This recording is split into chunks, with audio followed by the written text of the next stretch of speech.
Hello, everybody, and welcome to the newest indoor adventure in the Four Keeps Beneath the Waves, Part 19. This is the longest arc that we've ever had on this show. We started back in January, but guess what? Today is August 22nd, 2022, and you are loved. That is a very important thing that we like to remind each and every single one of our viewers and listeners at the beginning of each and every single one of these games. If this is your first time joining us, you can go to youtube.com/indooradventures to check up on all of the VODs of each of the games that we have played up until this point, or you can go towards anywhere audio casts are being made available for free. You can find us there under the same moniker.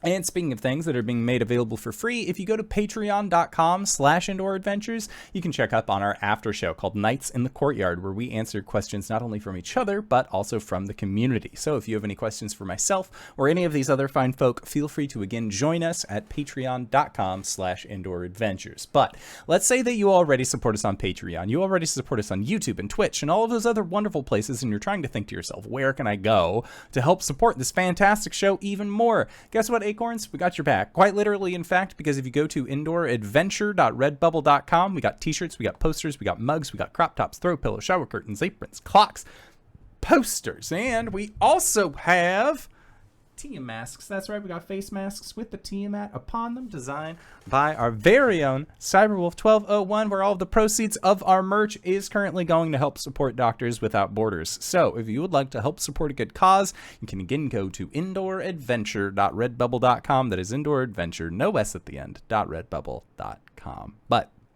that is it for my opening spiel. So hey, RJ, who you playing today? Hey everybody, my name is RJ, and today I'm playing Caelum the Shattered-Eye Wizard. We both go by he, him. Hello everybody, I'm LBHackEmUp. I'm joined by all of the cats tonight, and I'll be playing Gwen, the halfling barbarian fighter. We both go by she, her. Hi, I'm Cyber. I use he or whatever pronouns. I'm gonna play Arjhan. Arjhan is the Draconian Wellerman. He, him. Soon may he come. Hey everybody, I'm Wings, she, her. I'm playing as Cori, the Elderton Paladin, she, they, and he. And I am the Indoor Adventurer, he, him, and tonight I shall be your Dungeon Master. So, last we left off, you received the call from Bridget. Your sub was done. It was incredible. It was a wonderful time. You went back to the Hells. You found out that Pink Dad actually has a girlfriend on the side, being Cat Stonemantle, down in the 4th layer of Hell over at Stonemantle R&D.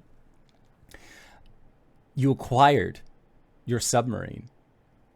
No questions asked. No further thing needing to be done about that. Your submarine was then transferred back over to the material plane with you in it. Taking some time to really get an understanding of how it worked, you ended up meeting back with Oliviette on her ship, the Moonrunner. Together, she was able to take you out towards the Maelstrom, and along that way, on that fateful journey, Arjhan decided that he was going to invest in a little bit of time manipulation magic, with Cori's help, hopping over to the Feywild, spending a total of 6 hours on the material plane, or, a year of time over in the Feywild to work on some pretty powerful potions. After acquiring these potions, coming back super relaxed, almost forgetting what, the real stress was, Arjhan and Cori returned from their little vacation off in the Feywild, 2 potions in hand, these potions of draconic majesty, and your group again made their way as close as you could to the Maelstrom, as close as Oliviette was willing to actually travel. The Maelstrom, of course, being this fantastical, massive whirlpool that exists in the Sea of Burning Night, from which, if you were to look down into it, you would just see that it goes into darkness, but there are flashes of color, brilliant lights, what looks almost like electricity coursing through it at points, and your group decided, well, we paid for this submarine, goddammit, and we're going to make use out of it. So your group was able to hop into the submarine, and you began to descend. It was then that you sank 100 feet, 200 feet, 400 feet, 800 feet, until you were 1,200 feet below. At this point, the chamber that you are in, this airtight seal, is quiet. Gwen, you were able to hear that very disquieting roar, that off-distant hum of just being surrounded in water. But then you heard a song. You heard the telltale blips and beeps of what sounded like music, a tune that you recognized, and a tune that Salamarn recognized as well, as the rest of the Goliath spirits that are housed within you were a lot more afraid seeing Salamarn change from this more like kind of stormy stoicness that she is known for to a look of actual fear. And the sense that you get from her is that the song that you perform and have performed previously, this Ode to the Leviathan, this was a song from Salamarn's time. And while most everyone else would consider this to be a song of fiction, a kind of a flippant story about the dangers of going into the water, Salamarn knows that there is truth behind this. And Gwen, you were the only person who heard this song. Whereas after you hear it, you see that the other 3 members of your party are continuing their descent with this mechanical dragon-shaped submarine deeper beneath the ocean. Beneath the waves, even? Even beneath the waves. It's okay, buddy. I got you. Are we all in the same room, or is it a comm system? You're all in the same room. We're in a submarine. Yeah, it's just one long guys, tube. Guys. Yeah. What? Did anyone else hear that song? Was it just me? What? Okay. Salamarn, can you give me a little insight as to what the fuck that is? Salamarn will inform you that when she was a girl, this song did not exist. There were coastal Goliaths. They were not always at the plains. What ended up happening, as far as she can tell, is her clan, which was sizable at the time, heard that song, heard the murmurings late one evening. When morning came, there was only a handful of these Goliath tribes members left. This is not a song of comfort. This is not a song that is...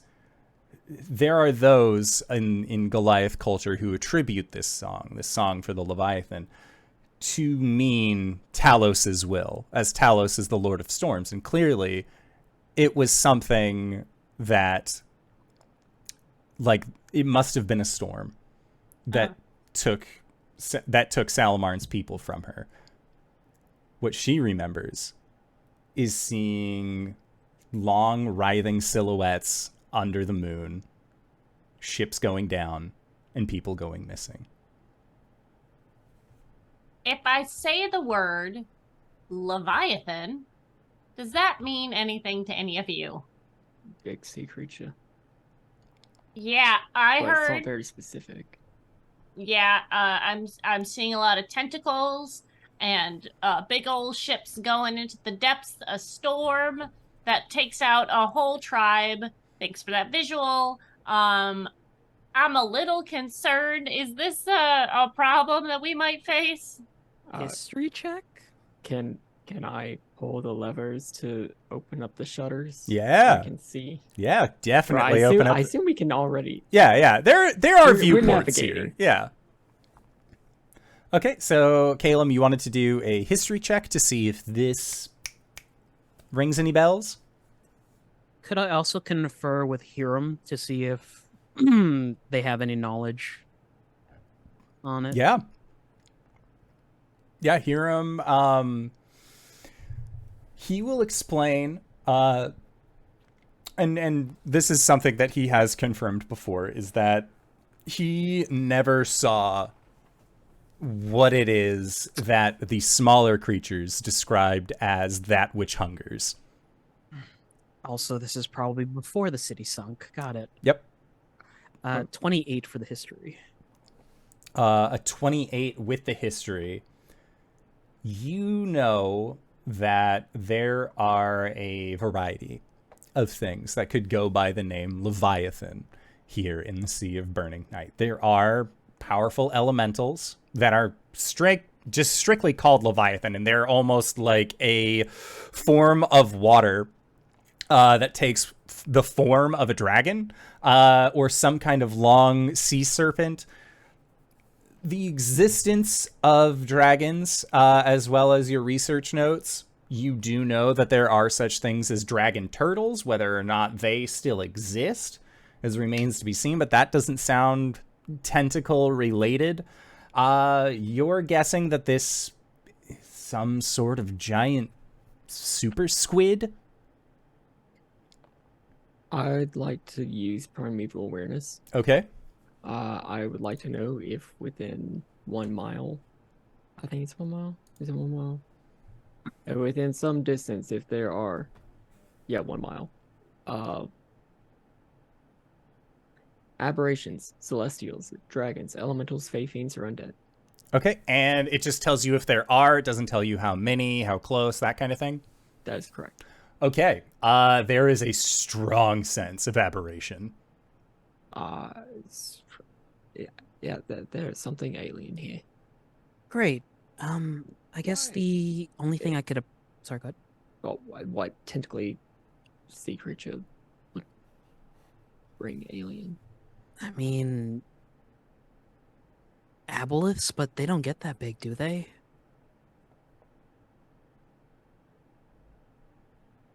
You can make a check to find out. I posed the question, so I shouldn't make the check. It's outside my purview. I get But here I Arcana? go. Okay. 6. Plus. Yeah.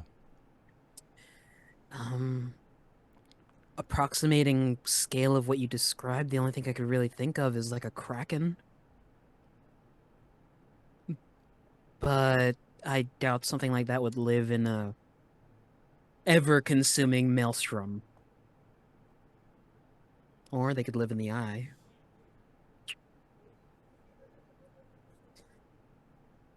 Anyway, eyes peeled, I guess.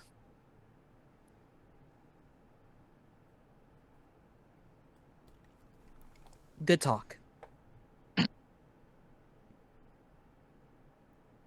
You're muted. Salamar, we should be concerned, right? This is a concerning thing. And you see that, like, if Salamarn was sitting next to you, their weapon is out. Like, they are, like, already, like, trying to figure out the best way to either get out or deal with the scenario. Speaking of the hatch, it's something that we could get out of without sinking the ship, right? I will say yes.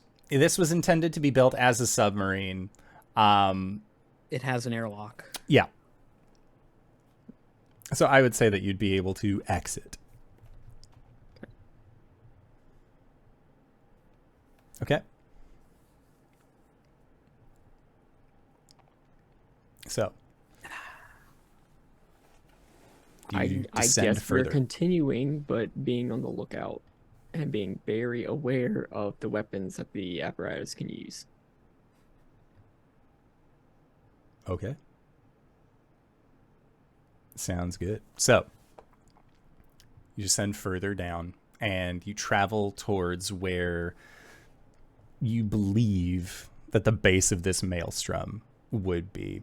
And there is a certain part where, as you're going, you can see at the bottom of this, like at the bottom of where this precipice is, and you haven't reached past your threshold for your submarine yet, because if you recall, Let me just check here. It was 2,400 feet that you could descend in your submarine before the pressure started taking hold. And based off of your depth finder that you have, you're roughly around the 2,000 margin. So you are well over a half mile beneath the surface of the ocean. And as you go over or peer down over this precipice, you can see what looks to be a vast, sprawling city. But it's a city that no one lives there, for lack of a better term. You can see that like there are like the outlines of where buildings were. You can see that for whatever reason, things have like crushed and crashed into them. You can see that there's actually like a giant whale skeleton that has formed over what like are about like 3 different structures. And Hiram will make note that this is the outskirts of the Empire City proper. So there is still a means of actually going into the city that you will need to do as well. And Arjhan, you are the one who is like central viewport. Arjhan, at the very extent of your dark vision, you think that you see something swimming through the water. It's very quickly. It moves almost in this, again, very fluid motion. But as far as being able to identify exactly what it is, it's just far enough out that you wouldn't be able to get a clear look at it. And Caelum, ever since you described, or ever since Gwen told you this story of Salamar, and you started putting these thoughts together of what this could possibly be, you felt like this submarine that you are in is not big enough. Not in the sense of size for what you need to do, but it's starting to feel a little claustrophobic almost. Hey, Caelum, Yeah. does your fun little friend have any suggestions where we could quickly and hopefully stealthily park our vehicle? Yeah. Hiram, I know it's against your code, but is there any place we could sneak in through your city?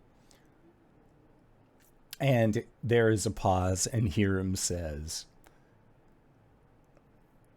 there is a code against sneaking through my city. What I see here is not my city. This is not my empire. This is ruin.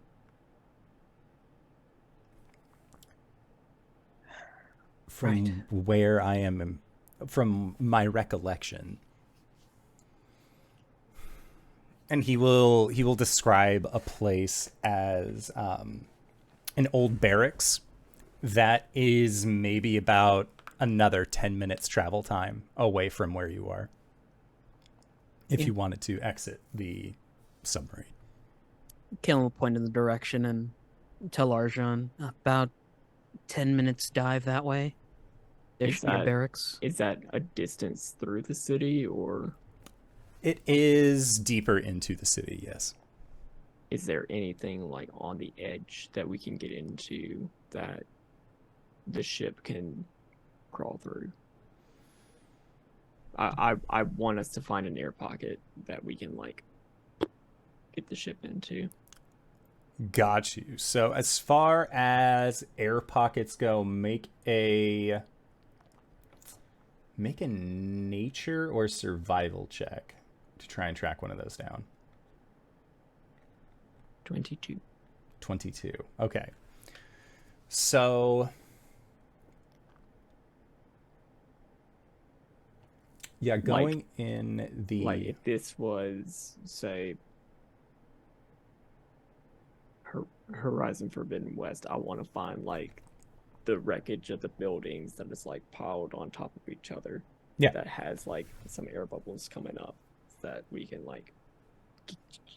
Yeah, I would say that you're able to find, like, it's very difficult down here, for lack of better terms, but you are able to spot what looks like a collapsed tower. It looks like it was a guard's tower at some point, that does have just like the slightest bits of these bubbles that seem to be coming up from it.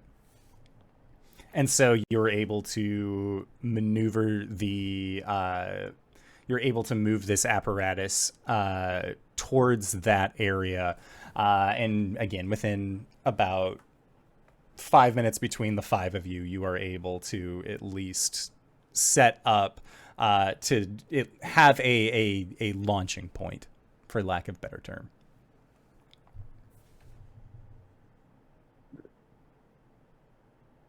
Are we seeing movement? Make a perception check. Any modifiers, advantage, disadvantage? We're very deep underwater. You are deep underwater, but I believe you have dark vision. You have better dark vision, right? Not like a superior, but like you do have like a good distance for I have it. umbral sight, dark vision out to a range of 90 feet. Okay. Yeah, so at the edge of the 90 feet, as you're looking and trying to see if this is a safe area for your group, you again see what looks to be the edge of a shadow move throughout throughout this ruined city. And the edge of the shadow that dissipates looks like it doesn't look like it necessarily has bones to allow for a more like articulated structure. This has the flowing motion of something that has more of a muscle base to its mass. And it has a like purple bluish tinge to it. Does it seem like it's acting with a sort of intelligence, like it's specifically trying to stay on the very like outer edge of us? Make an insight check.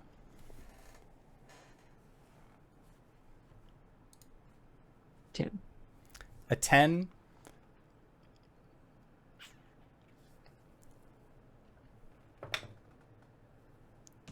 You get the sense that it is trying to stay on the edge of where you are, of where it would possibly be able to see. As for its intent, whether it is moving because there's a new large thing that is here and nothing large comes down this way, perhaps, it has somehow detected you in a sort. But it seems that this movement has paid attention to you in a way. We certainly haven't lost the creature, but do we want to try and make our way towards the barracks? Or start looking from here? It would be a place to park the ship if we needed to get into the city. Why the hell not? Let's walk. No, I mean, Swim. do we want to get out of the thing now, or do we want to try and maneuver the ship toward the barracks? I I think mean, we should. it's Sorry, go ahead. probably best if we keep our attentions to a minimum, right? I was gonna say it might be better to go to the barracks so that we have a place to anchor the ship, wayward tides and currents might pull it away from us. Yeah, and Caelum, when you say that, even though, again, you are 2,000 leagues below the sea, at 2,000 feet, off in the distance, there is like an ambient light that seems to cast shadows onto this ruin, and those lights again come sporadically from the maelstrom that is that's within view.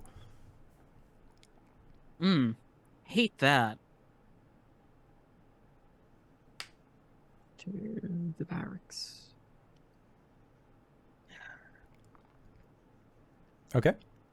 Yeah, so you navigate towards the barracks that Hiram had suggested. Yeah. By the by, do we have potions of water breathing or any sort of water breathing spell? I can cast water breathing on people. Okay. Should I do that now? I should do that now. We can wait until we hit the airlock and step out. It's a 24-hour spell. Oh, okay. I always thought it was 8 hours. No reason not to. Yeah, no reason not to. I'll take over piloting while Arjhan's casting. Okay. It's one action, Oh, shit. and it affects up to 10 willing creatures, so... Well, bam. Huh. It is not Avalith Lung. Nice in the courtyard. This is Okay. almost like the time that I had to go down into that lava. Granted, at the time I didn't need to breathe back then. And you can see much better through water than you can through molten magma. Is it magma or lava if it's still under the rock? Lava when it's outside, magma when it's under the earth crust. Hot rocks in either case. Well, why do they delineate that? They don't do that with water. Yes, they do. It's called ice. Or mist. Oh, no, I'm not talking about liquid rock versus solid rock. I'm talking about whether it's below the earth or above it. Gwen. Just as a precaution, can somebody, like, could I be tied on a rope? I'm just still not the strongest swimmer. Don't you have a mantle that turns you into a manta ray? Yeah, I think it's more for comfort than it is for, like, actual... you know?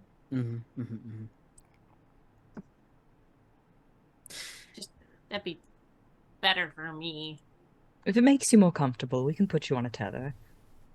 Thanks. We could papoose you. We don't have to go that far. Just a lifeline would be great. If I miss stuff while you're papoosed onto me, would you come with? I don't think so. You are a worn object. That is an All right. interesting question, actually. In studies at my father's university, they learned that so long as you kept within the range of the rope, it would sort of snap to your location. But if you tried to teleport out of the range of the rope, then you'd just teleport out of it and it would be left behind. And if it's a spell that cannot take a person with you, that's assuming that it is a spell that can't take a person with you. If it is a spell that can take someone with Gwen. you... Can you make me a perception check? That sounds like some sage advice. 19. 19. Gwen, there Sorry, is... I know it sounds like I'm talking a lot, but it's still, like, I still remember the time when water used to burn me, and we've had really bad times underwater, like, all things considered. And Gwen, there is a moment as you were talking to Cori, and Cori's focused on you, and Arjhan's focused on steering, and Caelum's, like, half listening to your conversation, but also, like, on the lookout in the ruins itself. Your vantage point of looking up at Cori, you see through that viewfinder that for a brief moment, that eerie light that seems to shine down from the maelstrom goes dark. And Shut then it down. it's fine. Shut it down, guys. We gotta shut. There's something. Can we? That's thing is What? up. It's closer. Shut what down? Turn off the lights. Pulls a lever to turn off the lights.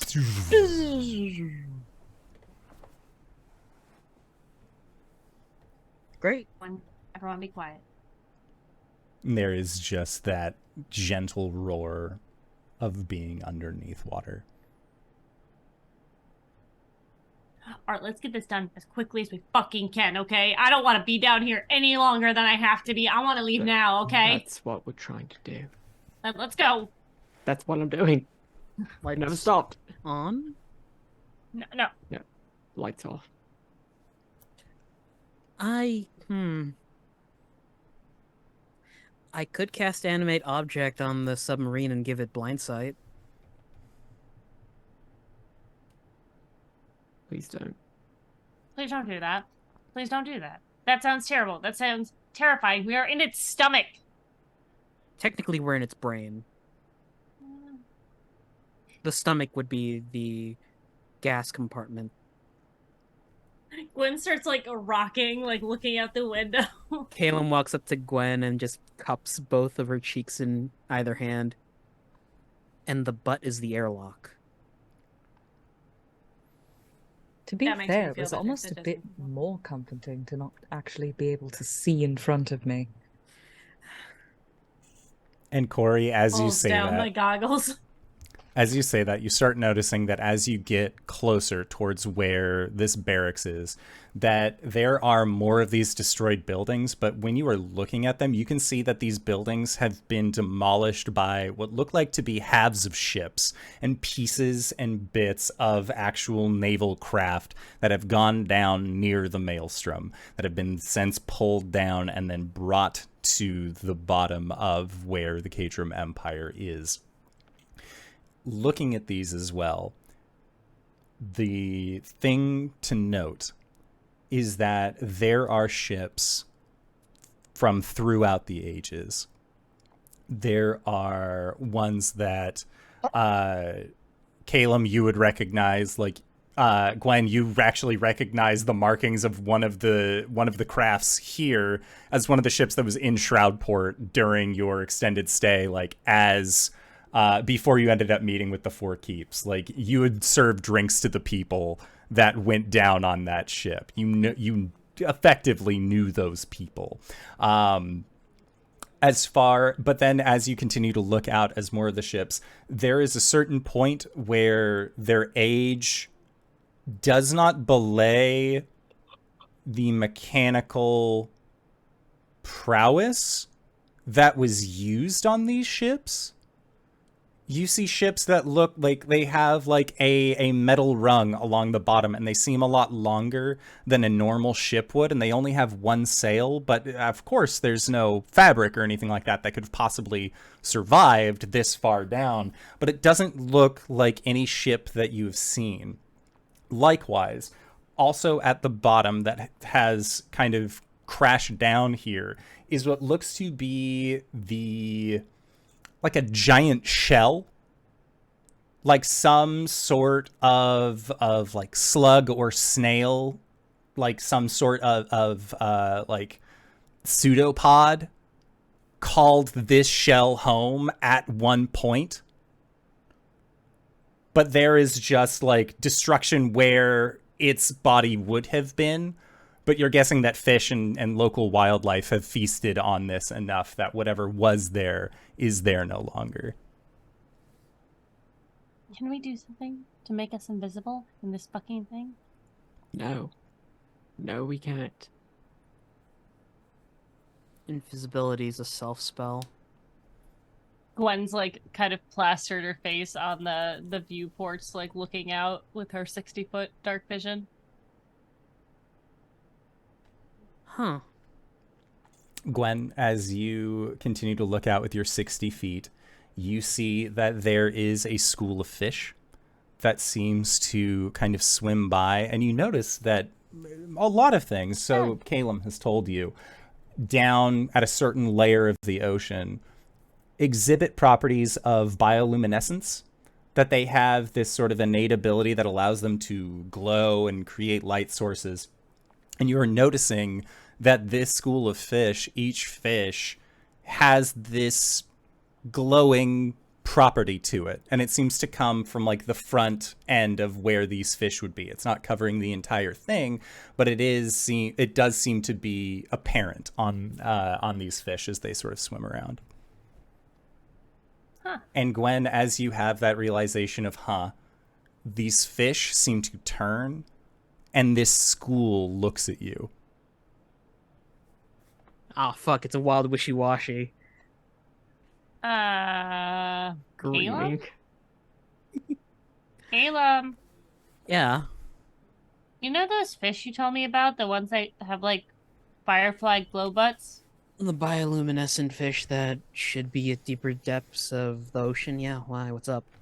Well, there are some outside, and I'm pretty sure they're, like, looking at us?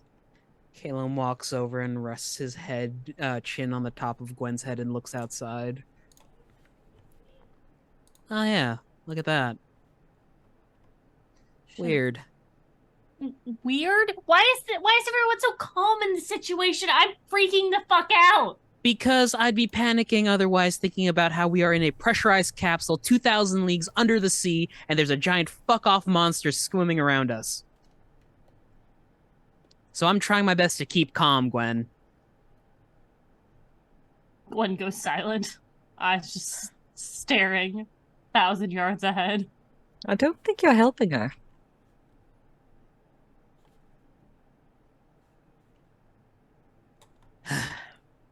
Sorry. I'm still driving to the barracks. Okay. Has it been 10 minutes of banter yet? Yeah. Knowing that if Arjhan panics, we're all fucked. Who's driving the tank? So, you managed to get to the barracks that Hiram had described. And it is in the center point of where you can see several other, other ships have gone down. And you actually see that there is a solid iron ship that is here, and it looks like it has dwarven craft on, like it's made of dwarven construction. And you see that there are indeed these little bubbles that seem to kind of stretch upwards from this old sunken craft. Water breathing does not imply water communication, correct? Great. All right. Hand signals all the way. I'm trying to park the boat so that we can do a better investigation. Do we know what we're looking for and where we might find it? Hiram he explains that if what you were looking for was the vault of where they stored all of the other KRMayerIllustration weapons, that he knows where that is. It was effectively part of the royal compound of where the emperor and everyone there would have stayed. Effectively, all of the higher-ranking officials would have wanted to be near this place where they would have access to the weapons, or if a ne'er-do-well of sorts had been imprisoned in one of those weapons, they wanted to make sure that it was under top-notch security. So Hiram explains that from where this barracks is, it is a little bit of a journey to actually get to that point, but if you were looking for a place to anchor this submersible, this would be the best place for it. You would just be looking at maybe about 1,000 feet to get to the wall of this compound, but because water, you could just swim over and around, and then Hiram would be able to direct you from there.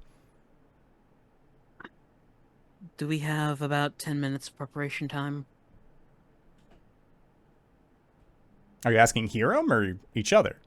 Each other. Sure. Caelum gets some stuff out and makes a circle on the ground. And he puts... No, that's weird. Anyway, some eggshell fragments inside the circle and begins to cast telepathic bond. For up to an hour, forge a telepathic link among up to 8 willing creatures of your choice within range. Psychically link each creature to all others for the duration, so we can speak with one another through our minds. No one has an intelligence score of 2 or lower, right? Cool. No. What do you take us for? Not even Cybra has an intelligence that low. I think she has like a 3 or 4. Until the spell ends, the targets can communicate telepathically through the bond, whether or not they have a common language. The communication is possible over any distance, though it can't extend to other planes of existence.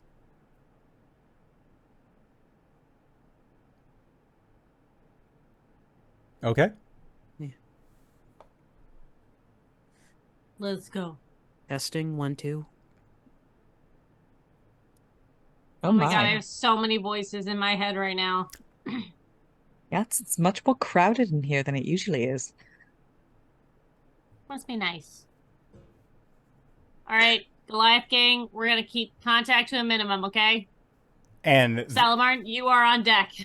Salamar like nods, and like in the back, in the recesses of your mind, there is just that one Goliath with the two-handed greatsword that is just like sharpening it, like waiting for the day. Mm-hmm. But psychic. We're off. Yep, psychics. Water breathings. A good place to hop out of where of this yield submarine, and you get into the water.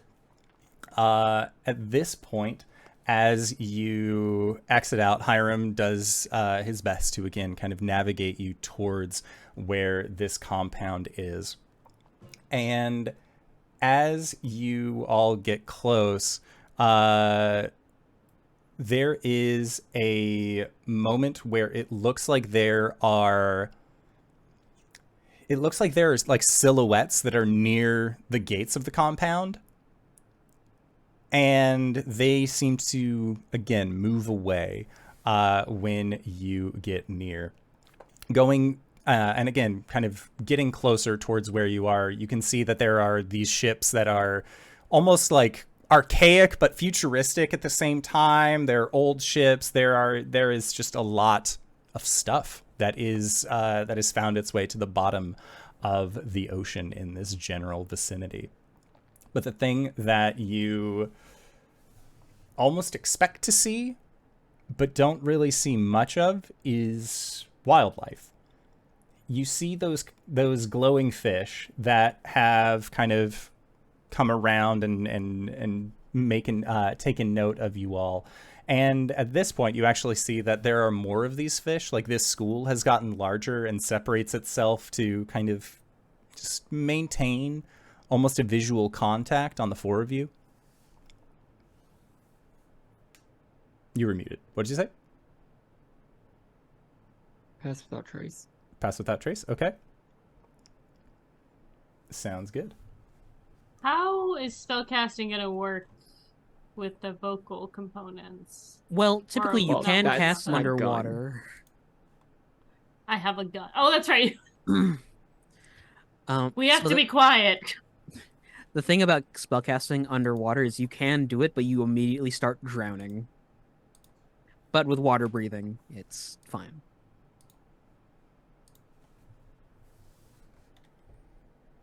Okay. Oh boy. It's just Gwen is like floating through the water with her cloak of manta ray, but her eyes are just as wide as they've ever been, just looking everywhere. Okay. Keep clocking the fish. Gwen, can you make an intelligence saving throw for me? Is she I mean, I within can at a 10 -1. of Is this Cori? a spell? Well, a total of +4. This is a spell. Okay. We did discuss tethering Gwen. And so I was kind of assuming that she'd be tethered to Cori. I got a 10 Okay. on the dice. Which Well, means I got 5? an 11 on the dice. okay, so that And I have a means -1. so you're -1 and then +5 because from Cori, so that brings it to a Okay. total of 14? Yes. 15. 15 or 14? 15. 15. 'cause Okay. yes. So she 10 got 11 on total the plus- dice, -1 plus 5. Sounds 15. good. Just let I me... assume that this is not within 5 feet of me, correct? That is correct. Okay. Yeah, Gwen, as you are like looking around, you stare at these fish, and the fish, from what you can see with your dark vision, Oh no. they begin to glow, and they kind of glow in this very alluring pattern. Well. And you get this like deep sense where it's just like, you know that you're with your friends, but you would feel safer amongst those fish. And then you like shake your head and you're like, no, what the fuck? Like, I would not feel safer amongst those fish. I don't want those things touching me, especially after that happens and you like you focus and get a much better look at them, because again, you have your goggles of night on, so like your eyes aren't like seawater and feeling bad. Like you have like clear, you're wearing swimmy goggles at this point. And with that clarity of vision, you can see that these fish are missing the top part above where their eyes and mouths are, and that glow is coming from where their cranium would be. Oh god, are these cranium ratfish? Cranium. Did you guys hear that in catfish. your head? Cranium Guys. quippers. Yes. Guys, the fish tried to mind control me. Don't look at the fish. Immediately fish. looks at Everyone. the fish. Yeah, immediately looks at fish. Don't look at the fish. I mean, I have a order of operations here. I'd like to divine sense the fish. Yeah. Fey Fiend Undead? Yeah, that. They are alien fish. Yes. The Fey Fiend Undead does not fire off, and these fish seemingly, like now that more folks are looking at them, they begin to kind of swim away and disperse.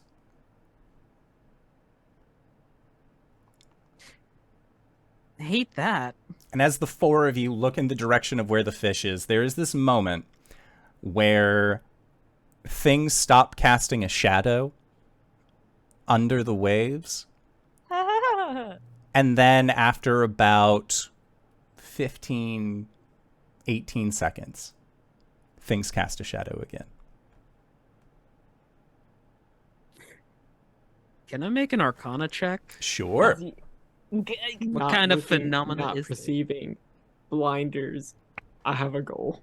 I'm 20 following Arjhan. I do look up though. 27. A 27, okay. I mean, what exactly are you trying to Arcana? Just why the light would have gone out? Yeah, in addition, or I guess in addition, is it something to do with those swarm of fish, You can call That them are- cranium kippers. That's fine. cranium quippers, that have just disappeared? Is it some sort of magical alert system that we just tripped and now we're fucked? While you contemplate this and think about Sorry, I what... thought it was muted. and while you contemplate this and try and figure out, would these fish have triggered some sort of alarm, that sort of thing, Gwen, you had looked up when it went dark, and you look in the direction of the maelstrom, and there is something gargantuan that had passed in front of it just momentarily and then is gone into the darkness of the ocean. I imagine in everyone's head they just hear magical alert system no, and it's just a bunch of words going over and over, and then just a backfill of information as Caelum's thinking. Gwen freezes.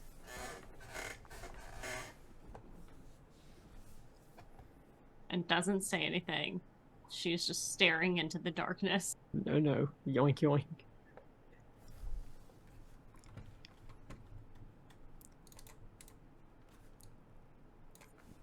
Just a second. Up. There we go. Okay. So, Arjhan, thankfully, Gwen is on this rope that you can just like, nope, we're going this way. And you pull her with, and Gwen, you can just kind of feel like that, like, like your feet are no longer on the ground and you're just like being pulled through water in this direction. And Arjhan, you have a goal. Get over the wall, get into this armory, vault, whatever this is. Be done with it.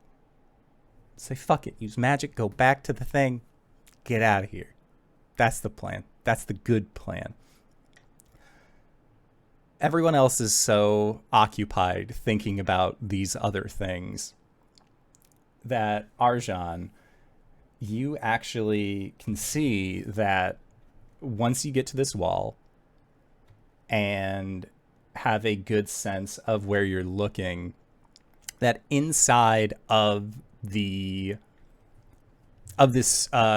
compound, inside of this Emperor's compound that Hiram had described, that one of these buildings, again, crushed by what looks like one of these strange ships, but you can see what looks like a mechanical apparatus inside the hull of one of these ships, and it looks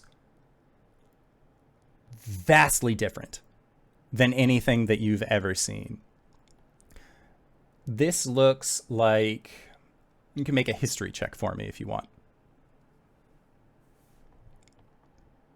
7. 7. So it's very, very... it's just something about it that seems oddly familiar, but there's not much else about it that you would be able to say.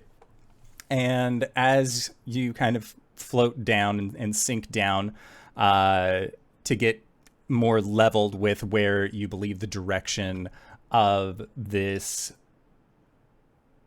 chamber is, over the wall of this compound, for a brief moment, Arjhan, you can see what looks like a rounded head with a little bit of a beak, shoulders with this sort of like purplish, bluish skin that seems to like look at you with these wide cephalopod-like eyes. And as soon as it sees that you see it, away. So not a Neothalid. That is correct. Okay.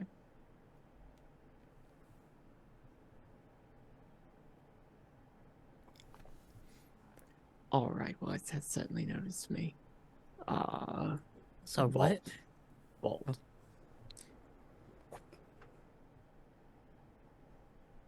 I'm still going to the vault.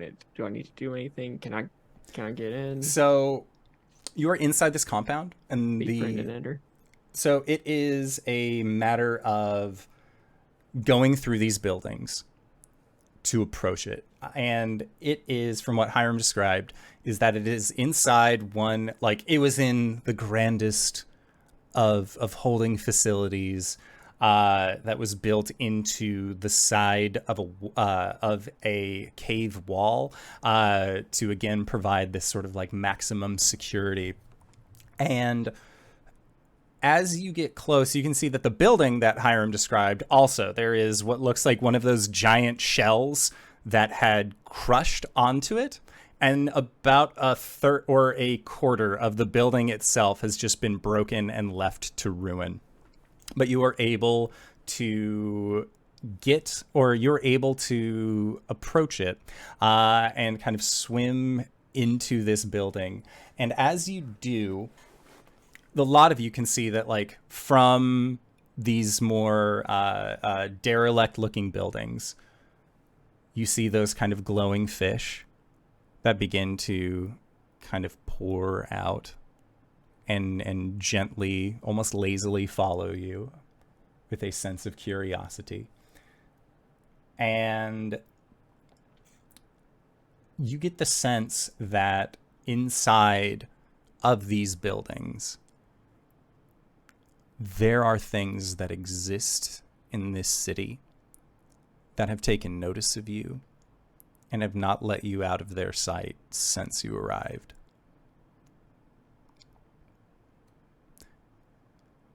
Arjhan, as you are looking for a way to get around what looks like this giant destroyed shell, Cori,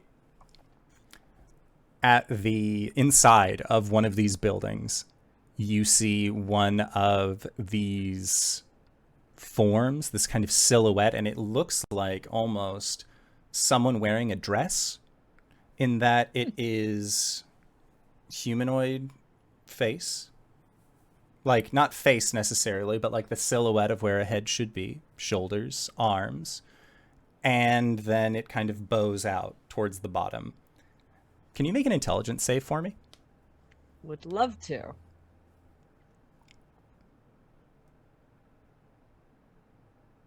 $13. 13. That is not enough to succeed. Cori, you are now under the effects of a Dominate Monster spell. Oh, shit! And this figure that you have seen inside of this building, you hear a thought enter into your mind, a thought that is not communicated to the others, that says, pretend you're investigating and come to me.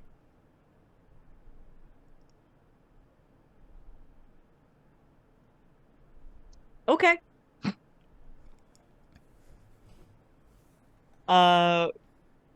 Corey's going to peel off from the group.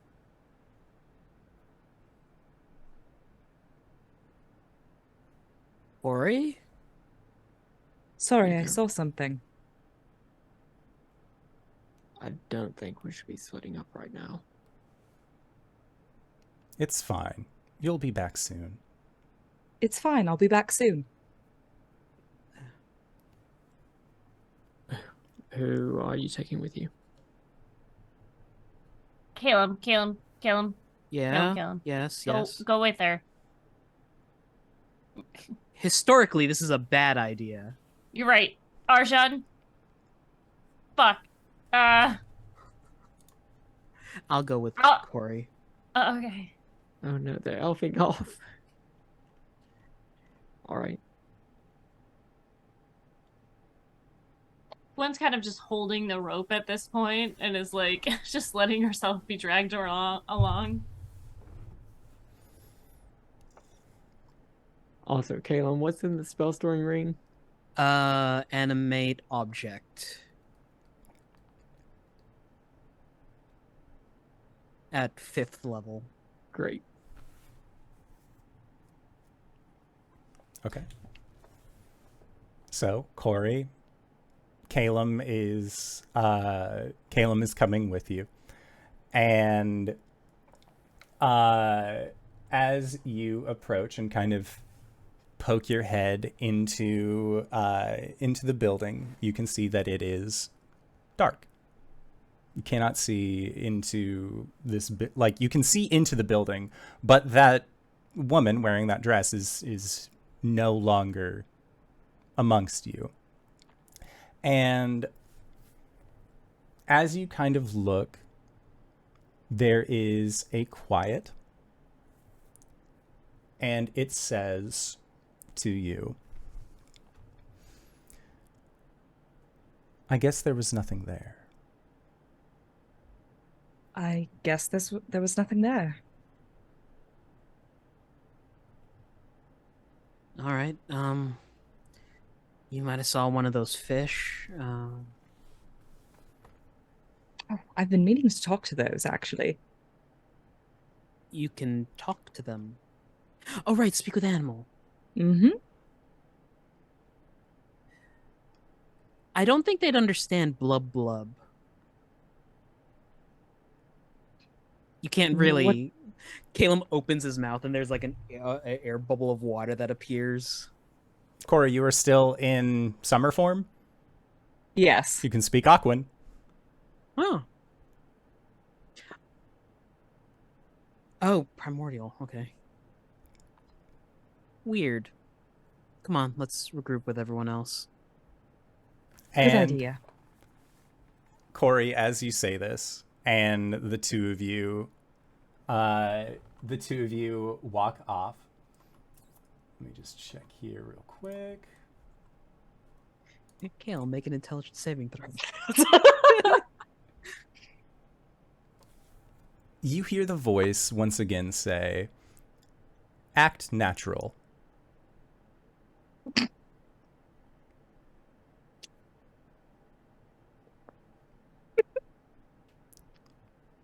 And then How do you Cori, act natural underwater? Cori, as you like kind of have that like thought, like, oh, it just wants me to like do what I was normally doing, or like I should do what I was normally doing to begin with, and like you don't have this wherewithal that something is telling you to do these things. There are, and Caelum, you and Cori make it about halfway towards where Arjhan and Gwen are, and they are like getting into the building. You see again just sort of a school of these glowing fish that seems to kind of go by, and they are just steadily like almost making a large curve in front of you. Do you get the feeling that we're being stalked? Who's to say? Do you think speak with animals would actually work on them? Give it a shot. Okay. The worst that could happen is you kind of get like the whole seagull thing where they all talk at you at once. Mine, mine, mine, mine. Okay. Well, considering Cori can speak primordial, she's gonna try that first. Okay. Do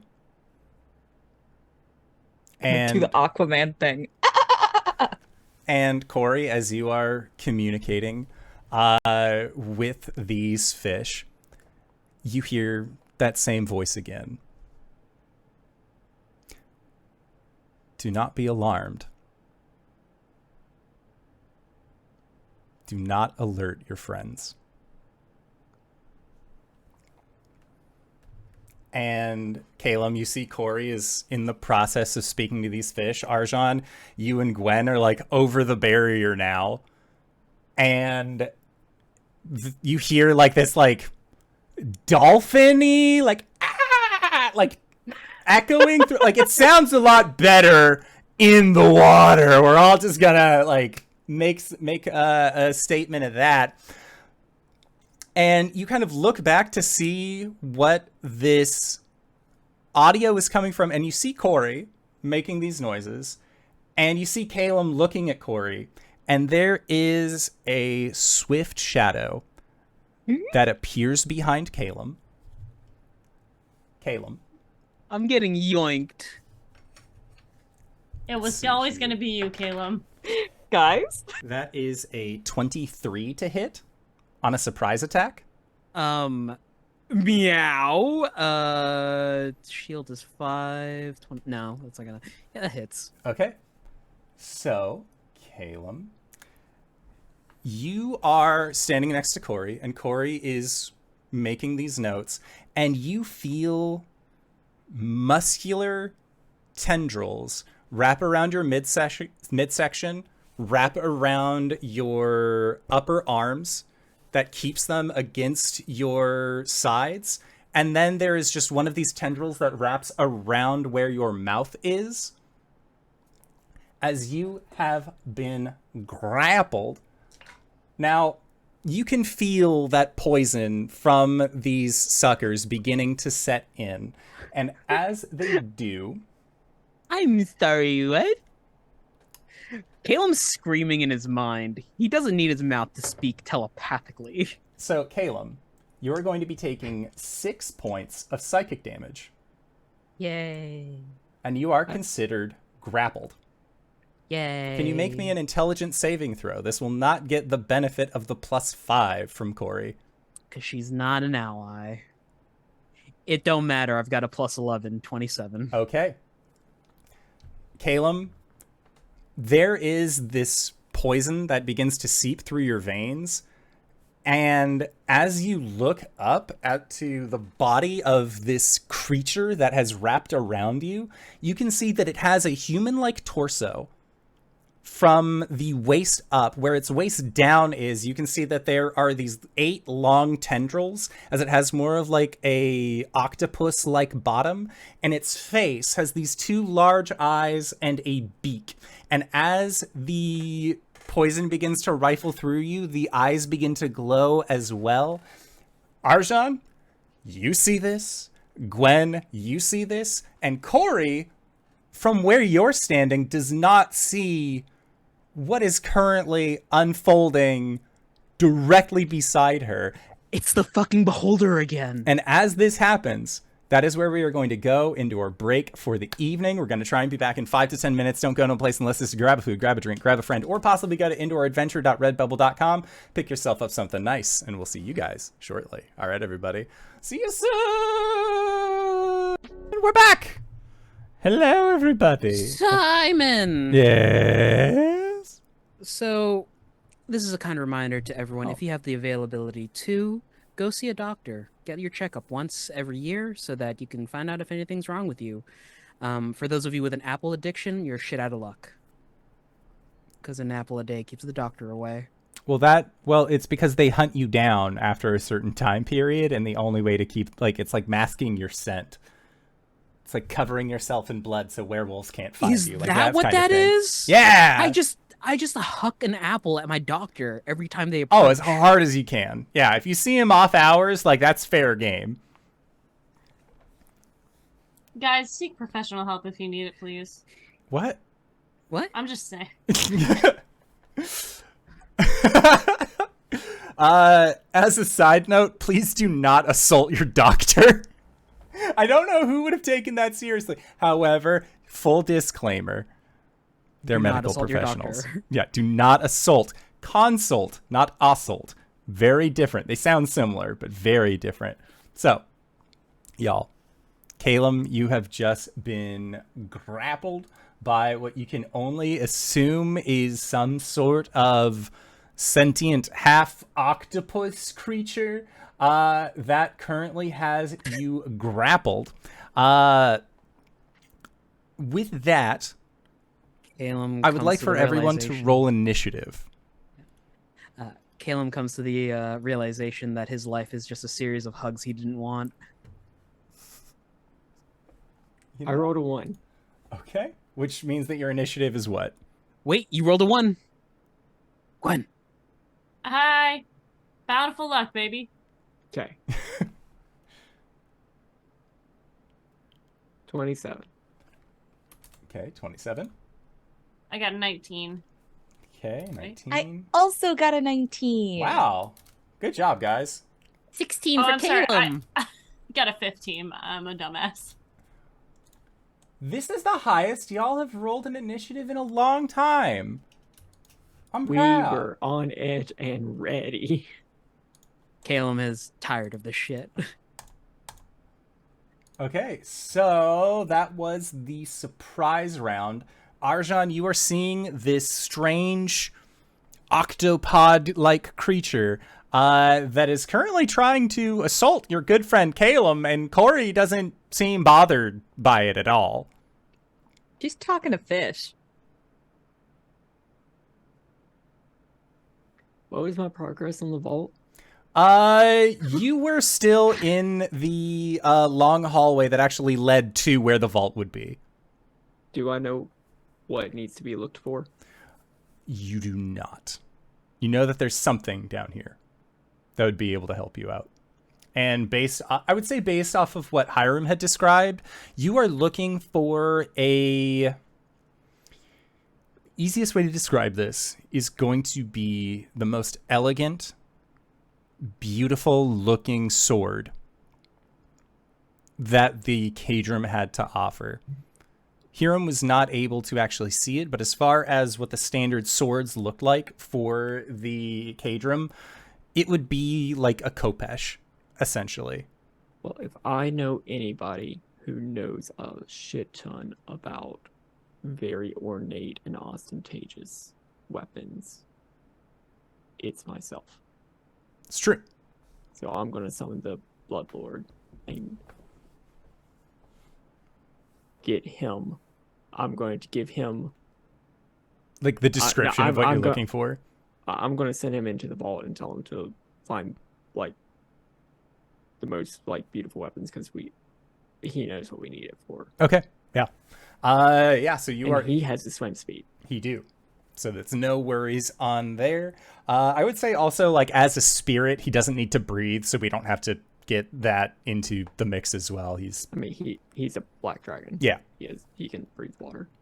Can they breathe water? That's rad. Okay, yeah. So the Blood Lord like acknowledges that and then swims off in the direction, and you can see where there once was like this large semicircle, wonderful ornate stone doorway. It has been cracked and torn asunder, and he's able to kind of like swim up and then into it. And so that is what the Blood Lord is doing. Is that a bonus action to do that or a full action? No, that's an action. Okay.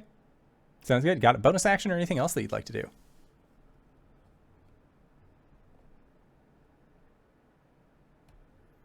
For my bonus action, I would like to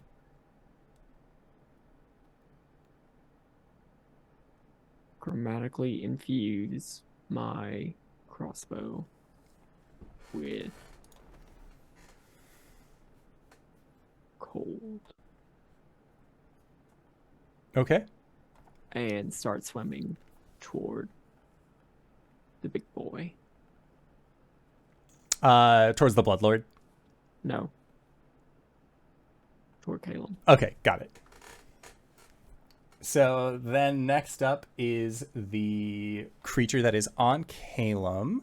So what we are going to do is that we are going to use our little jammy jam board just to make things easier as far as where things are. So, boop, boop. At least this is how I sort of imagined them. So we have that guy, and then Gwen is here, and Arjhan, you are here because Gwen has not gone yet, so farther back. But you are infusing you're infusing your weapon, making your way over, and you again see that there is this creature that is on Caelum's back. Now let me see here what it is going to do.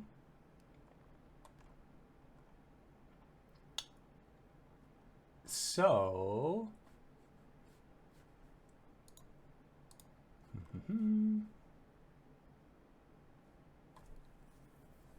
Caelum, can you make a wisdom saving throw for me?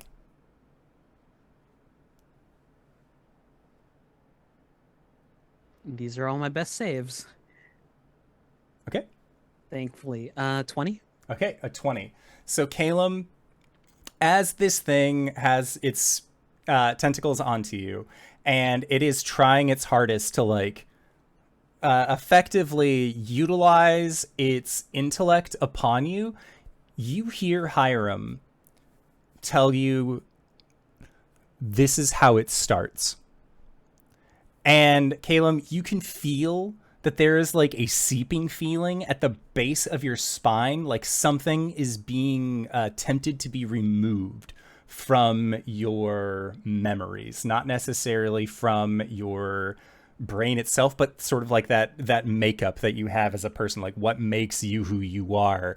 That seems to be what this octopod is trying to pull from you. However, you are able to get around it. Do you have a comment?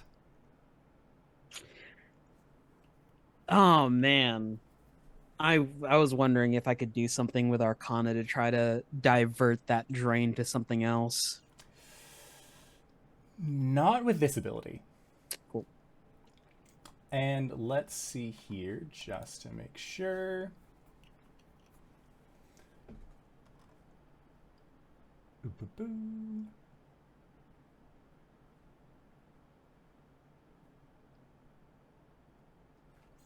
Okay. And then Cori, you receive a command through this dominate that is knock the others unconscious. You need them alive. Yeah, I do. Oh, let's see if there's anything I can do about that. Well, that'll happen on your turn. But in the meantime, let me just check here. So, on initiative count 20, you see that there is a school of these fishies that seem to arrive into the generalized area. So, Cori, you had been communicating with them and they seemed a little far off. So what we are going to do is that they are actually just going to make their way closer towards the group. And they are swimming above, kind of between where Caelum and the rest of your group is. And Gwen, I would like for you to make to also make an intelligence saving throw.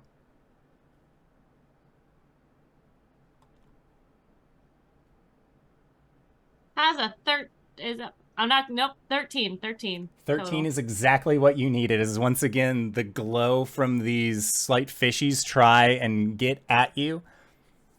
And you're able to just like, no! Fuck off! But now there are these psionically infused fish that seem to have joined into the combat as well. Next up, Cori.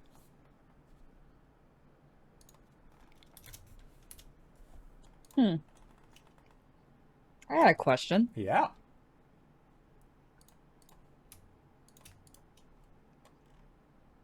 This sounds like a workaround. It probably doesn't work.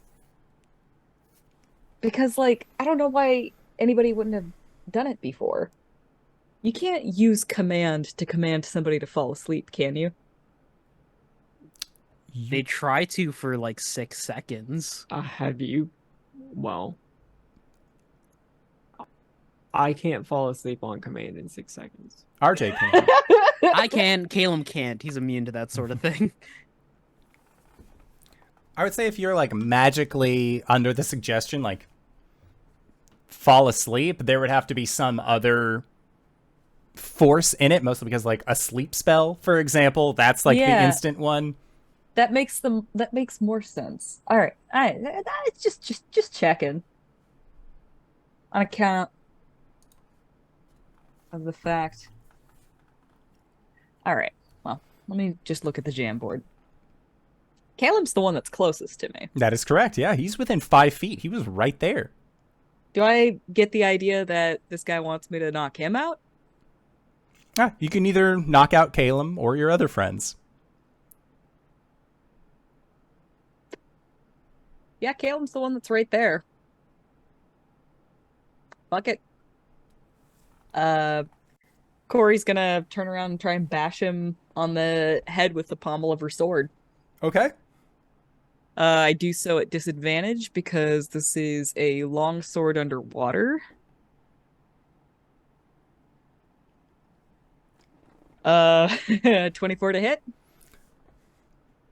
I just want to double check something. Why is this? Yeah. Okay. Yeah, it hits.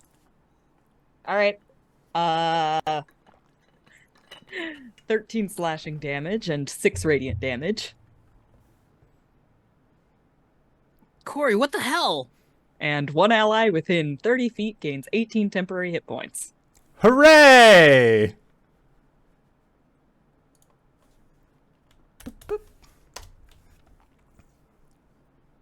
Okay. I have a second attack. 14 to hit. That misses. Not coming this time. As I'm being grappled. Oh, don't worry. We just need you alive. Yeah, and Caelum, as Cori says that, you can see that there is like a magical sheen that like washes over her eyes. Like, she's clearly, like... And like a weird twitch in her face. Oh, She yeah. fucking hates this shit. Something fucking happened to your paladin when you turned your back for like 5 seconds. Well, 6 seconds because of a round, but... Of course. Speaking of course, Caelum, it is your turn. I need to check my notes on something real quick. Sure. Fuck this guy in particular. If I'm looking at Cori, do I see any effects? Like, I could tell she's being... You kind of get the sense that when Cori's just like, we need you alive. Like, We need you alive, Caelum. like that doesn't, you like, normally Cori says we need you alive, but it's like a little bit more endearing and like, we want to keep you around and not in the like, I want to eat you later. Cool.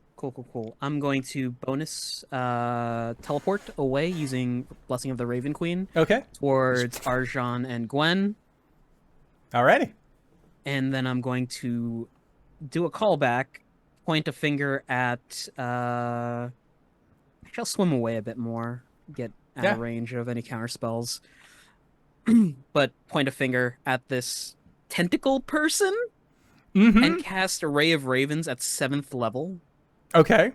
So that's 10 Constitution checks they're going to need to make. This is like when I make Gwen roll for shit. Now I know what you feel like. Wait, do we see a Mind Flayer out here? That's why I do shit. You Does a do 20 see, like, Arjhan from where you are, Gwen from where you are, you see that there are these glowing fish, these cranium quippers, and then you also see what looks to be, like, this weird octopod-like creature that had just got, like, now that Caelum is no longer wrapped, like, the tendrils, like, try and tighten up, and they just sort of like right themselves, and you see that they have what appears to be a trident in one of their hands, and this trident has like a very ornate look about it. What's the DC that I'm looking for? Well, we'll find out because I'm rolling. So a 22 to hit. A 22 to hit. Okay, cool. I don't have to roll anything. Awesome. That's Yes. all on you. Oh. Great. I was incorrect about the temporary hit points. It's half, so, Okay, so it would have been 9. 9. Got it. Okay. That is totally fine. Yeah, so... roll. Roll for it. 11 psychic damage. On what hit? 22. Yeah, that'll hit. So you said 11. So they have to make an 11 save, DC save. Okay. Ah, now I see what the saves were for. Yeah. Okay. You're gonna roll low on one of these, buddy. You hope that. I hope that, yeah. So that is a... Just want to check. Yeah, that is a 18. 29 to hit. That'll hit. For 6 points of psychic damage, they have to make a 10. Okay, let me just check.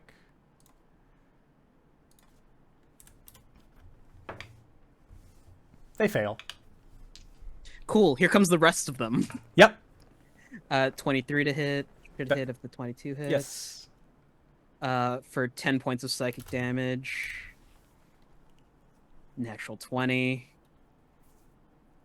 For... roll. 20 points of psychic damage. Okay. I know, this is riveting stuff. 30 to hit. Yeah, that'll hit. For 3 points of psychic damage. Pathetic.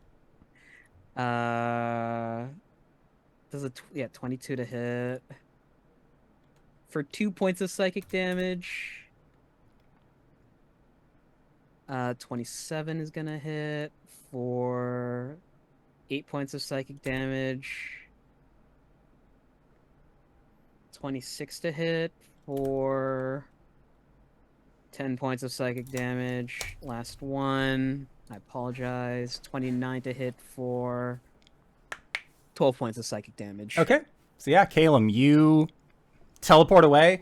Blast, blast, blast, blast, blast, blast. Like just... Oh, he teleports away. He's in the armor of the Raven Queen. The cape fans out into wings that are dark, and out of them come like these ravens that shoot out. Excellent. So that completely eviscerates that Oh. creature. Yeah, you dealt over 70 damage. Don't act surprised, you weirdo. I'm sorry. I'm seeing nickel and dime numbers. I didn't add everything. Yeah, up. yeah. No, you definitely made short work of that creature. There is a firebolt ready to go in his hand, pointed at Cori, just in case. That's his turn. Okay. Gwen, it is your turn. You have just seen Cori like tried to double tap Caelum with the pommel of her sword. Oh, And then boy. Caelum like bamf over, blast, blast, blast. Those fucking fish are still around, right? They are. Yeah, fuck those fish. Gwen would like to tiny rage, please. Okay. And as she does so, she is going to swim forward very quickly, the red of her eyes glowing out. And she's going to make 2 attacks with the runt axe. Okay. The first one is a 29 to hit. That'll hit. The second one is a 24. These are straight. And that's going to be plus 4 plus 3. So 11 slashing and 11 fire Okay. for the first hit. And then It's effectively been halved. 23 slashing damage and 9 fire damage for the second hit. Damn, I crit on both of those. You just killed an entire school of fish very quickly. With just like this flaming great axe, and like you're swimming up into the air, and you're like, God, I really don't want to be here. I hope that we find the fucking thing soon. And Gwen, as you have entered into this rage, you can hear like there's like cheering from the Goliaths. You can see that Cori's sort of like a little disoriented, doesn't really know what just happened. Caelum is still wearing his armaments of the Raven Queen. Arjhan summoned his dragon self down the corridor, and he's like cocked his gun, cocked his crossbow, ready to go with some cold damage. And from one of these buildings, you see another one of these, I have called them celiphids. That is what I will be referring to them as in the game chat to make it easier for myself. So you see another one of these celiphids emerge, and the celiphid unleashes... I do... Yes. Well, he's not within my range when I killed him, right? He's not. He goes after Okay. you. Was there any bonus action or anything like that that you wanted to take care of? No, if I kill something, then I get another attack. Gotcha. Yeah. So he was unable to. He was not seen. However, he has emerged. And Gwen, now that you are up in the air, kind of swimming by yourself, you are away far enough from Cori that this creature, as it comes out... It's so cute! I mean, it wasn't terrifying. It's adorable. Yes, yes. Continue to think that, especially if you can make this intelligence saving throw. Oh, baby boy, you know I can. Ooh! If you say things with confidence, they'll come to you. That's an 18. An 18. Okay, so you feel that like... I have a -1. Like, this is like the third time in like 20 minutes. You don't like these people. You don't like these celiphids. Yes? Hold on. I think I rolled at advantage. Okay. Okay. Is it? Oh, because, okay, no. I rolled a 1 on the first one, but because I have your luck. Got it. Okay. This is a good time. I was like, why did I roll twice? It's a good time to have that luck. However, Gwen, sure is. As you are looking at this cephalid, and you're like, no, I'm not going to get overtaken vis-a-vis your mind, asshole. That's not what's happening. You look past where the wall is, and you swear that the horizon itself is rising. And it is not that the horizon is rising. There is a creature shrouded in darkness that exists along a field of vision. And you see an entity that would put a whale to shame. You see what looks like a massive maw. This is an eyeless being that extends open, and there are rows upon rows upon rows of just jagged teeth. These two prehensile fingers or like two prehensile hands on the front, and its lower half just seems to extend out into a mass of tendrils and tentacles as this thing begins to make its way closer. And the only word that echoes in your mind: Leviathan. Leviathan. Leviathan. Caelum, you feel Hiram within his spear shake at the sight of this beast. And as this creature swims and looks down upon your group, I need for Caelum, Cori, and Gwen to make dexterity saving throws for me. As you see that even though this creature has no eyes and its mouth extends open, from above its head, you see these three glowing points of electricity that then shoot out towards each of you. You know what sucks? I would have preferred a natural one. That way I could have re-rolled. I got a 2. So you know what that means my dex save is? My dex save is a 0. 5. We do have +5. We do have +5. I crit, so I got a 26. Okay. A 26 is 18 good. for me. Okay, so Gwen, you are the only one who succeeds. Gwen, you are going to be... I got a quick question. Is Yeah? this a spell? It is not. Okay, just checking. Yep. So for everyone who failed, you will be taking 20 points of lightning damage. Gwen, you will be taking half. I'm going to use absorb elements. Okay. Sounds good. I take 5. Because I'm in my Raven Queen form. Beautiful.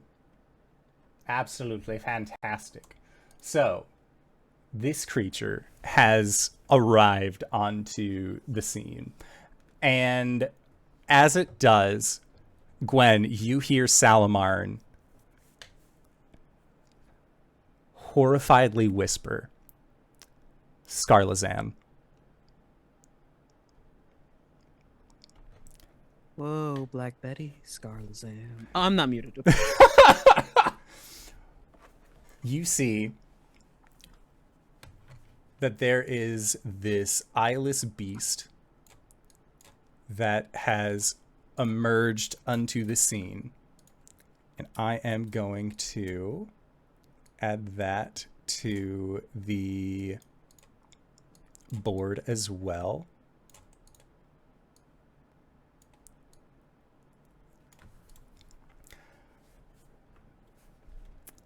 On the next turn, you see one of these other Celiphids has joined on to the combat as well. Arjhan, I need you to make a saving throw of the intelligent variety for me.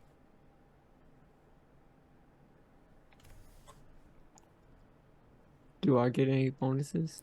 Yeah, is he within 30 feet of me? In 30 feet of Cori, I would say because you rushed forward, you are within 30 feet of Cori. +5. So Is it 10 a spell? 10 plus whatever. This is a spell, Cori, yes. You have advantage. 17 plus whatever. Okay. Yeah, Arjhan, you feel like this octopod creature is trying to exert its will upon you. No, no, no, no, no, no, no. Not in this place. No, thank you, ma'am. So it is unable to actually grasp you. However, at the end of its turn, our Kraken friend, Scarlazan, is going to use a legendary action for a tentacle. And that tentacle is going to shoot out, and it is going to strike out towards you, Cori. So that is a 24 to hit. Oh yeah. Okay, so Cori, that is going to be for 22 points of bludgeoning damage, and you are grappled. And as long as you are grappled by this creature, you are restrained. Ooh. So be sure to make a note of that. As Cori, you are pulled into its grasp. Next up is the last of these... Oh! Boo! The last of these creatures. I accidentally deleted the board, but that's fine. It came back. The last of these creatures are going to join into the fray as well. And seeing this combat, they are actually going to come up to you, Gwen. So Gwen, they are going to make a attack to attempt to grapple you. Did you attack recklessly? Yay or nay? I did not. Okay, so Gwen, does a 20 hit you? It does. Okay, so that is going to be for a total of 9 points of psychic damage. Okay. Can you make an intelligence saving throw for me? Boy, can I. Deal that damage real quick so I don't forget. Is this a spell? It is not. It's a 15. I'm fucking D&D Beyond. Okay. So, Gwen, Today. a 15 is exactly what you needed to not suffer the mind poison that this creature is trying to give upon you. So that is all that they are able to do for this turn. So then we are back at the top of the round with Arjhan. And Arjhan, you see that there are now 3 of these cephalids, and then there is the creature known as Skarlazan. Since we're at the top of the round, can we get the initiative real quick? Yep, I was just going to do that.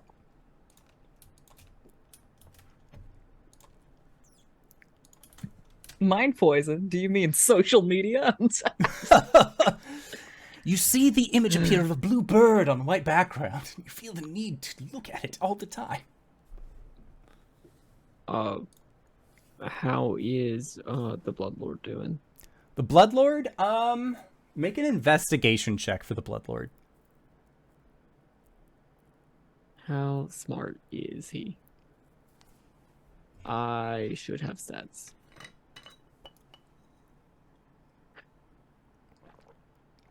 Is that right?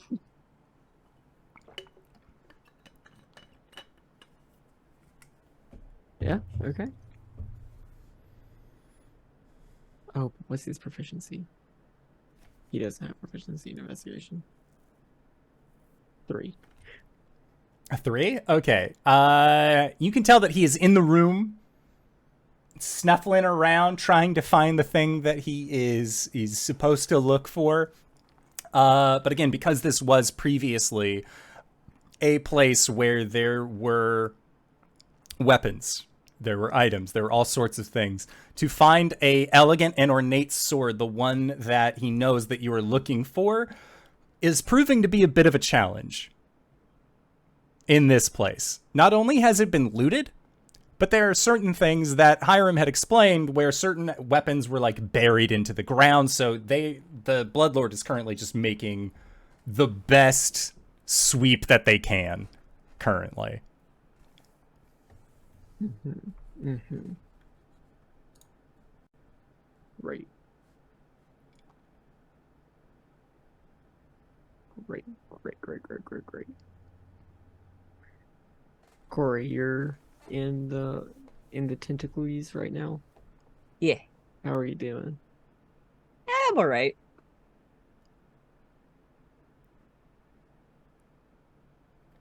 I may be down I'm at 75% right now. Roughly. But you could bamf out if you needed to. Oh yeah. Absolutely. Wait, if you're restrained, can you use a bonus action? Yes. It's a good question. Yeah. Yeah, Yeah, I that think just you just don't have a movement. your speed is 0. If you're in cap, then you can't do anything. Yeah, I'm not incapacitated. Thankfully not, no. I'm just restrained. Otherwise, you're going into that beak. Yeah, don't worry about it. I'm good. Okay. In that case, I will take 2 shots at a squid boy. Okay.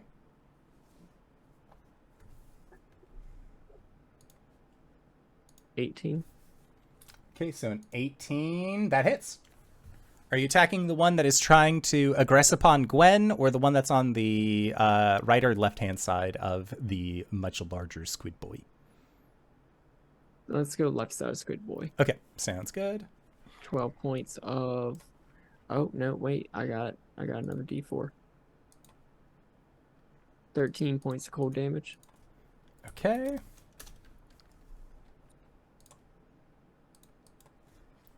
And then 21 to hit Yeah, 21 hits.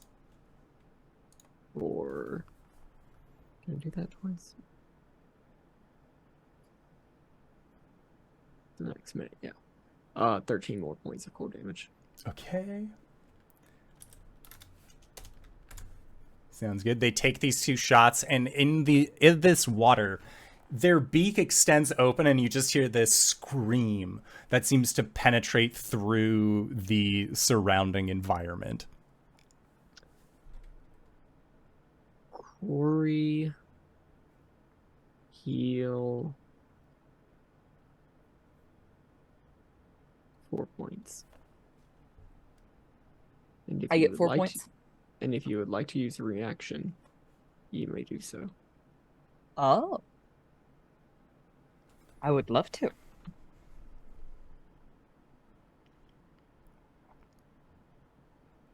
Yeah, I'm just gonna jab my sword into the tentacle Okay. that's got me.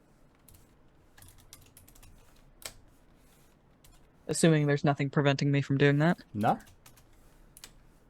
At disadvantage, that's 19. 19 hits. 15 slashing damage, 4 radiant damage, and I'll throw a smite on that. Okay. Let me just double check how many spell slots I have in each. Yeah, let's do a 4th level.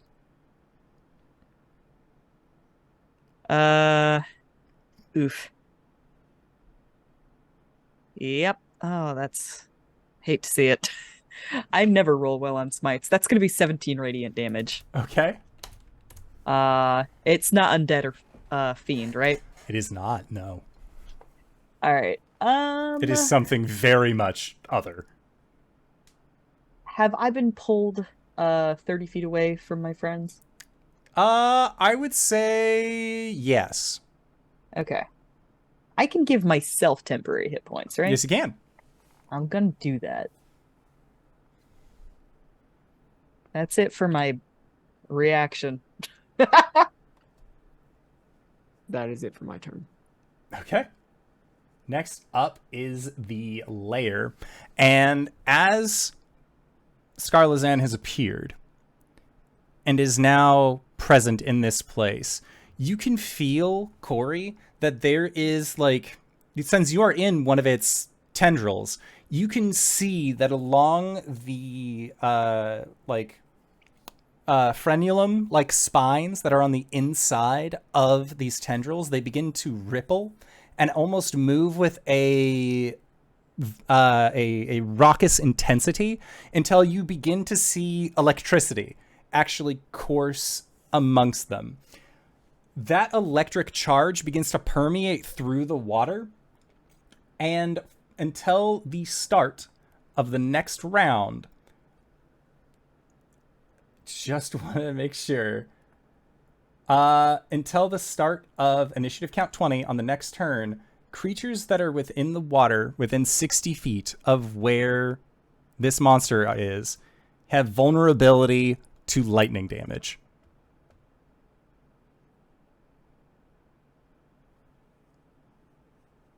Oof, I say.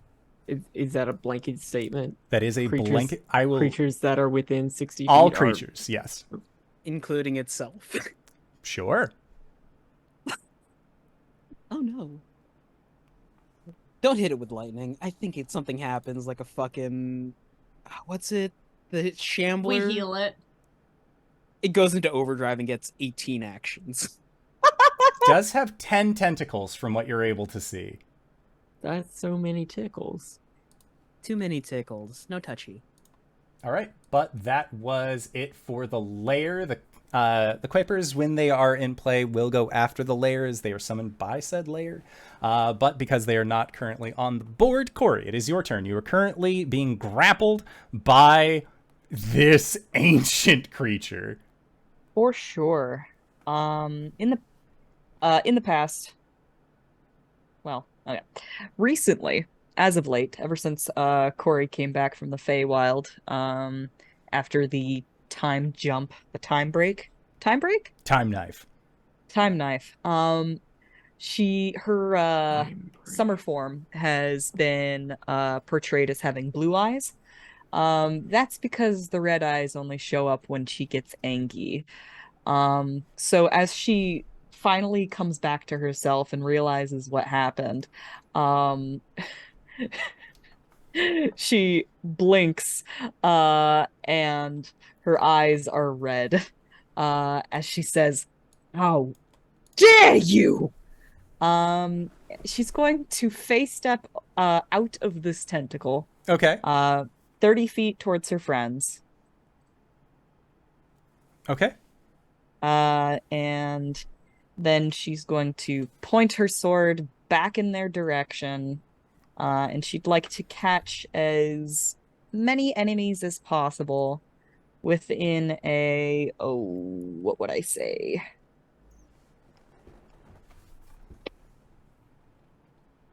"20-foot radius, 400-foot high cylinder."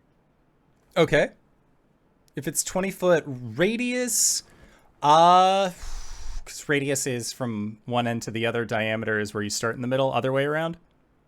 Okay, then you'd be able to hit the two that are on either side of it, but you wouldn't be able to get the one that's aggressing on Gwen.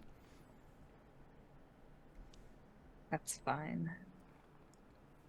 And then this dude's the size of a fucking, like, to say a barn would be putting it mildly.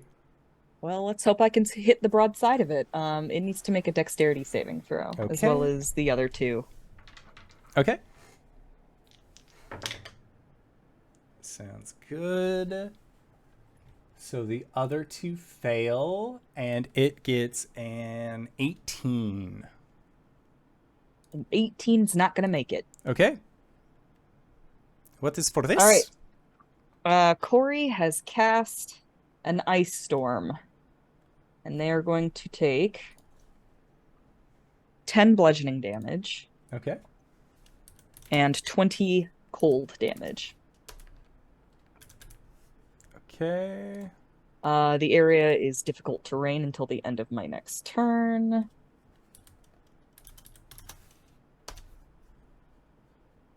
Okay. That's it. Ooh. Okay.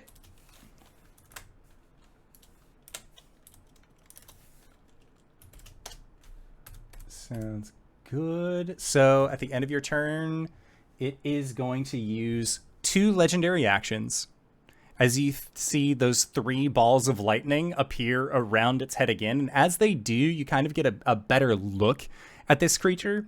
Where its eyes would normally be, you can see that there is almost what looks like scar tissue. That's this deep purplish color that seems to start around like where the front is and then actually goes back quite a ways as well. And it looks like this is kind of like a hardened spot on it. But these 3 bolts are then going to shoot out into the water. So I need for Cori, Caelum, and Arjhan to make dexterity saving throws.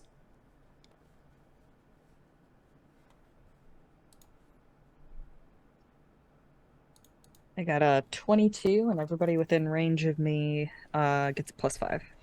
Okay. Oh, am I in range? You would be because Cori also bamfed back. Okay. So 18. That would be a 18, 19, 20, 21, 22, 23. Caelum rolled high just for makes once. it. Woo! So Cori, Oh, you wait, and shit. Arjhan fail the dex save from these lightnings. On a failure, you take 28 points of lightning damage, but because of the layer effect, you are vulnerable to lightning. Vulnerable.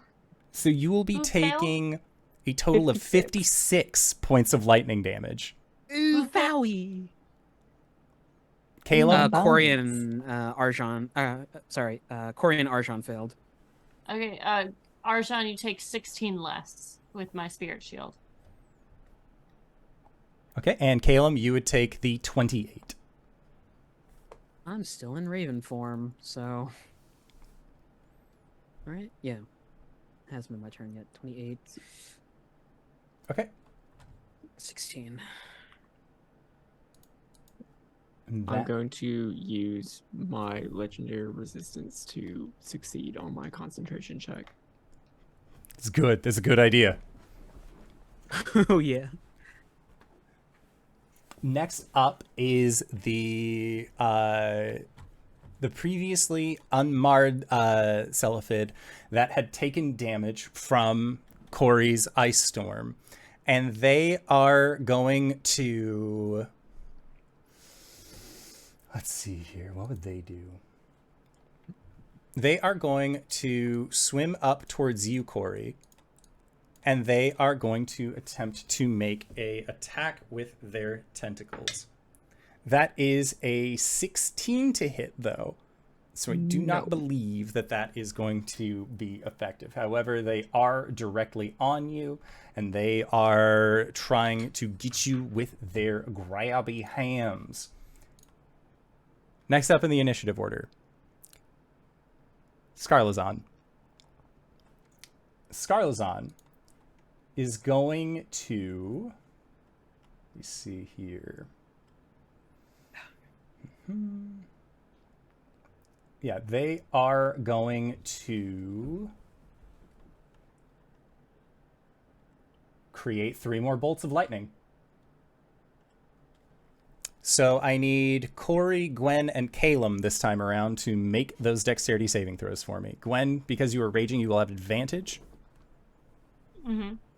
And all of you are currently getting Cori's bonus. Natural 1. No, I already used my reaction.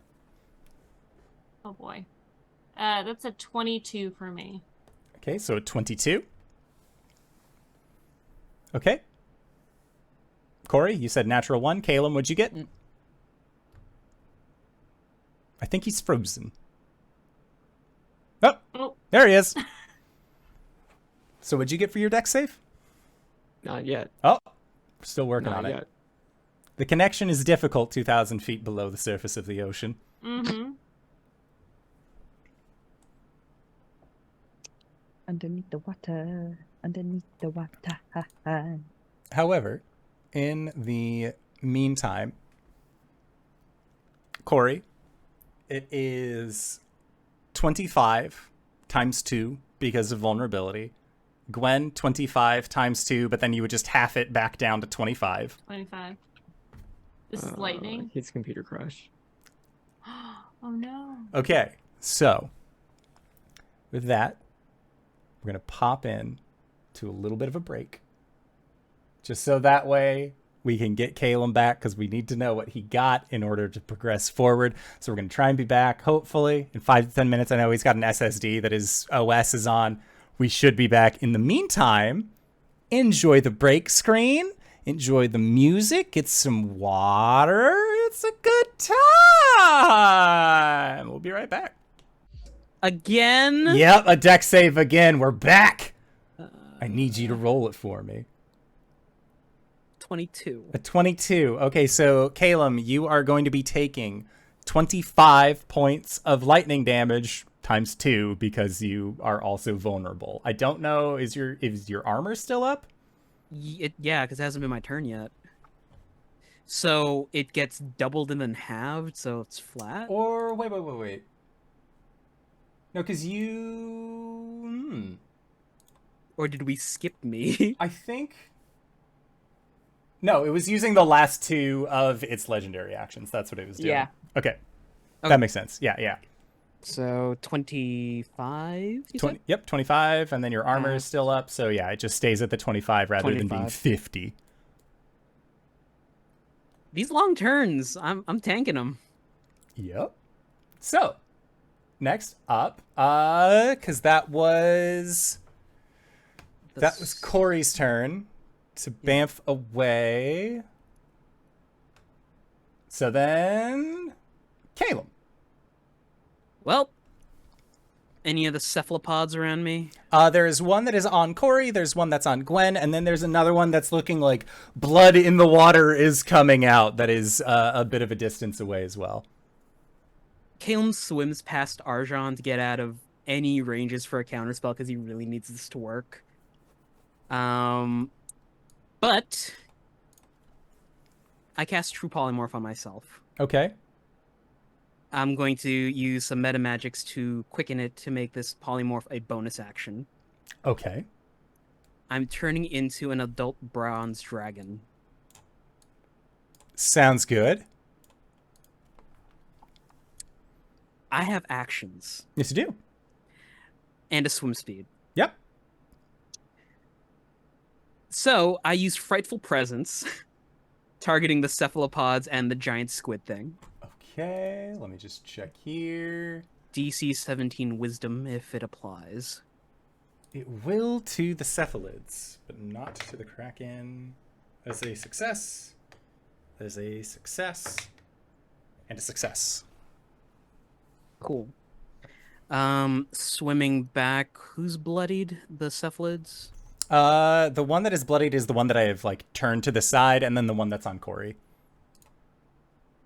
Cori took some big hits. Caelum swims up to the one that's on Cori and proceeds to eviscerate it with 3 attacks. Okay. I just love that you made Caelum's figure just really big. Yeah! He's huge. It's the easiest way to do it right now. He a big boy Uh, now. I just clicked back to the screen and it went zoop. 18 to hit on a bite. Okay, 18 hits. 2d10. 5 and 7 is 11 points of piercing damage. Okay. Still up. Yes. Claw attack. Okay. 23 to hit. Yeah, that'll hit. For 2d6. 11 and 18 Okay. points of slashing damage. 18 points of slashing? Yes. You don't have to use your third attack on this guy. Cool. Yeah. Gwen, you have just watched Caelum turn, or Gwen and Cori and Arjhan as well. You watched just Caelum Copper Dragon swimmies on through. He swims into the darkness and like you could see the outline of an arm like extending outwards and then bulging up as he takes the form of the bronze dragon. But instead of the leather wings, it's 6 feathered wings. Nice. Okay. So then, Caelum, you got one more attack? I don't think I have enough movement. Is Frightful Presence a bonus action? Frightful No, action it- is part of the multi-attack. It's part of the multi-attack. Oh, yeah. that's rad. Okay, cool. All right, sounds good. So, Caelum, that was you. Gwen, you have this cephalid that's on you. You see another one again, like bleeding out, looking really rough. What would you like to do? I'm gonna fucking attack the one that's attacking me. Fuck this guy. This guy and his little beak. I am going to, I'm gonna just do base attacks because underwater. Okay. Are you kidding me? Oh, I rolled a 2, okay. Which means, not an attack. So, does a 16 hit? A 16 does hit. Ooh, okay. And then the second one is a critical. Womp, womp, womp, womp. Bow, bow, bow, bow. Okay, so the first one is 15 slashing and 12 fire. Okay. And then I'm just going to go ahead and roll normal dice for this because it's easier. Oh, no. Okay. That's 21 slashing damage, and we don't do that in this household. 4 fire damage. Okay. Don't you get something on Great Weapon Master on a crit? I did. Oh, you did? Okay. Okay, so this Cephaloid is also like looking very injured. It went from being like, I'm fine, this is great, to, oh my god, I'm fucking dying. Please make it stop. Fucking dragon? Yeah. All right, so Gwen, that was both your actions. Do you have a bonus action? Yeah, I will use my bonus action to summon Salamarn. Okay. As my spirit guardian. Hello, Simon. Other Simon. Hello. And hello. That is it. They will be my spirit shield in this moment. Okay, sounds good. So, the next up is the Kraken itself. On its turn, it is going to use its tentacles to make a set of attacks. The first attack is going to be towards this new tasty treat that has just made itself very presentable here underneath the waves. This bronze dragon. That is a 16 to hit. That's a miss. Okay. It is going to make a second. Wait, no, sorry. That was the. That was the wrong stat block. Hold on. Does 28 hit? Oh yeah, definitely. Okay, cool. Just wanted to make sure. So that is going to be for 18 points of bludgeoning damage, and you are grappled. Right where I want to be. Okay. It is then going to make a second tentacle outreach, and it is going to outreach towards Cori, as with Caelum in its grasp, it is still making its way closer towards your group. So Cori, that is a 33 to hit. I reckon it does. That is for 21 damage. All right, that would have downed me, but it activates for the very first time. Hold on, I have to scroll down to what it says. Undying Sentinel. When you are reduced to 0 HP but not killed, you can drop to 1 HP instead. Hell yeah, how many times can you do that? Once. Okay. Sounds good. Next up, this third tendril is going to reach out and try and get Arjhan. Shadowy dodge. Okay, what does that mean? Disadvantage. Okay. For a 20 to hit. Okay. Okay. And Arjhan, that is going to be for 24 points of bludgeoning damage, as you were also grappled and restrained. Natural 20 on the concentration. Hell yeah. Okay, so that was it for my Kraken friend's turn. Next up in the order is one of these very, very wounded creatures who is going to... They're going to swim up behind Gwen. So Gwen, I need you to make a wisdom saving throw for me. Oh, baby, is this a spell being cast within 5 feet of me? It is not. Is it being frightened? It is not. Okay, this is gonna go really well, guys. Let's go. It's a 12. A 12 is not enough, as you are going to be taking a little bit of damage. Just a little bit. Just a little bit. Just a little bit of damage. It's fine. Mm-hmm. So let me get that. So that is going to be...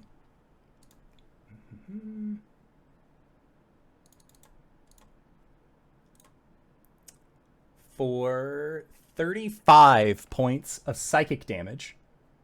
Okay.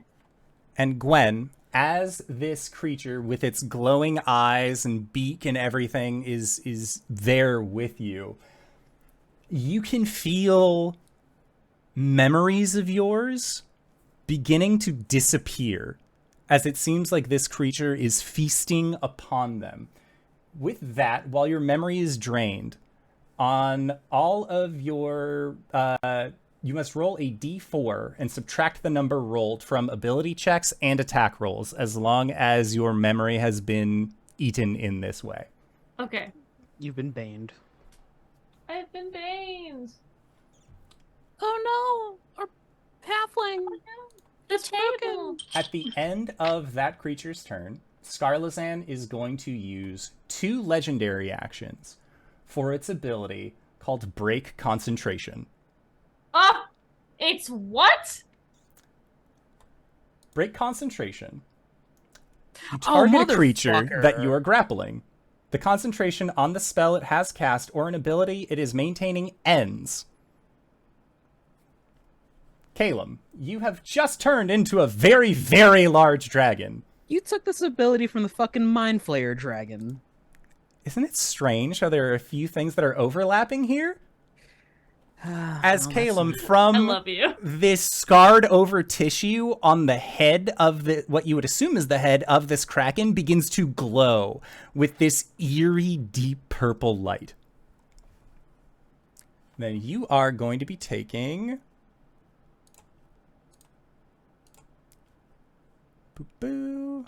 31 points of psychic damage. Okay, order of operations. Yes. Do I take the psychic damage and then lose concentration, or do I lose concentration and then take Concentration psychic on the damage? spell it is cast ends. Okay.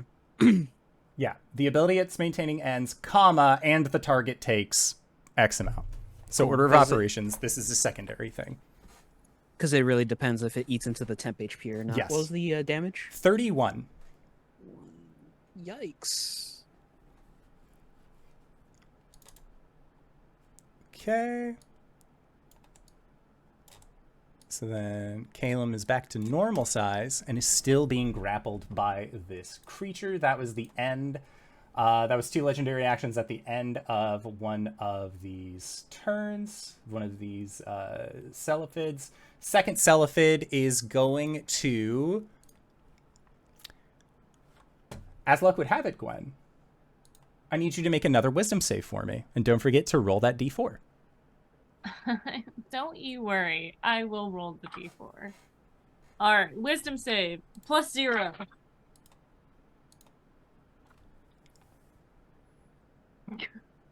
How's a 1? Well, you take 20 points of psychic damage, Mm-hmm. and you are no longer going to be rolling a d4. You're going to be rolling a d6. Oh boy! It's okay, Simon. Pretty know sure it's once okay. you hit a D20, you die. Okay. Wait, do I have to bring out my DCC dice? No. There's a few between this and a D20. Don't worry about it. It's fine. Mm-hmm. Arjhan is the top of the round with you. How's Bloodlord doing? Make another investigation check for me. You have to start rolling D100s. 8. An 8. The Bloodlord is trying their best. They have found several things that they think matches the description that you have given them.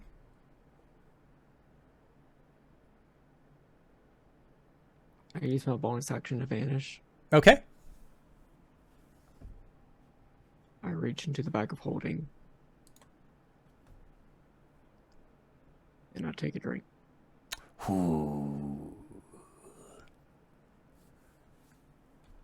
Okay.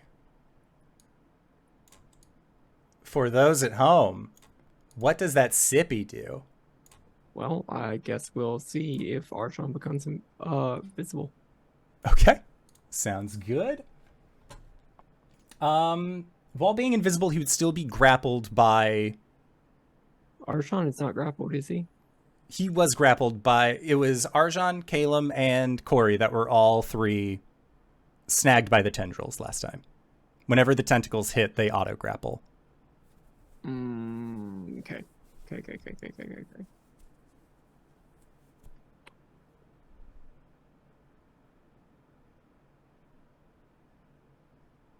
Does that change the plan?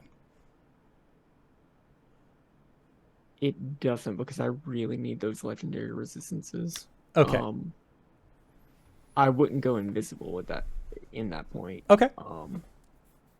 I'm trying to see if there was another bonus action that would help me remove myself from this situation. Does the change in size do anything to the grapple? It does doubt it. not. This creature is a gargantuan size. There is no thing currently that it is not able to have extra tentacle for.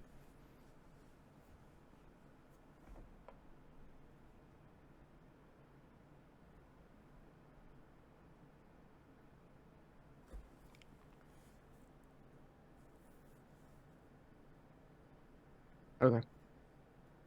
Okay. Still quaffing potion? Mm-hmm. Okay.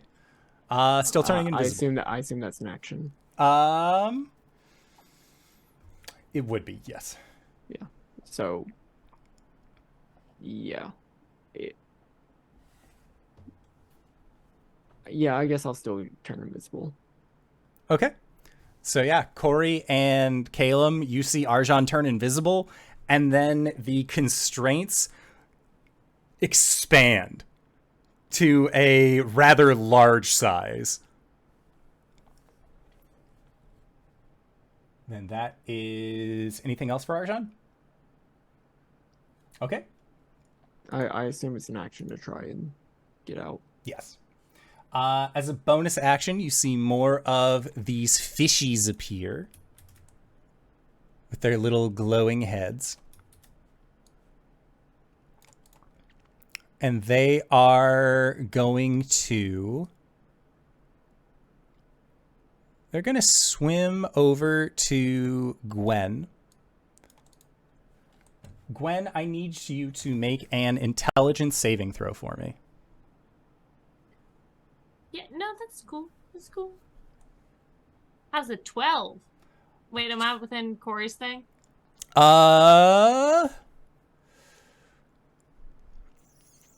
I would say that you are. Okay, how's a 17? Okay, 17 beats it. But, Yay! But Gwen, Thanks, like, Cori. there are like all of these different like or did you roll your d6? Or no, it's only saving throws and attacks. It doesn't not saving throws. It's only ability checks and attacks. So you were good on that because the saving throw is not either of those things. You're good. There's a lot going on. DM senpai. Yeah. Simon. Hey, that me. Help me. So that is it for them quippers. Cori.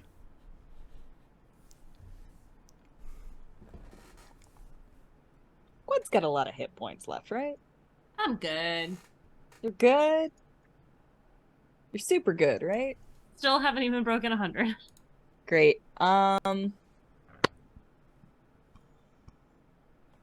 Cori, very injured, still raging, but not in the mechanical sense, just in the young impertinent god sense. Would like to try and get as many of those cephalids and cranium quippers in another ice storm as possible. You can get all of them. You will also get Gwen, but you will get all of them. That's fine. She needs them to be dead. So, whatever it takes. Deck saves from all of them. She can see this coming. So, Gwen will get advantage on this. Okay. 18. The quippers failed, but the celiphids passed. All right. Well, Gwen, unfortunately, you fail as well. Wait! You get a +5 from me! That was with the +5. Damn it! Oh, I thought I gotten around it. Oh well, it's fine. All right. Everybody who fails takes 14 bludgeoning damage and 10 cold. Okay. Anybody who doesn't takes 7 bludgeoning damage and 5 cold. As it turns out, the Quippers do not have that much health, and the 2 Celiphids that were bleeding out already did not have much to go on other than trying to feast onto Gwen. So all right, of the ads have been removed. Can I rewind like 2 seconds?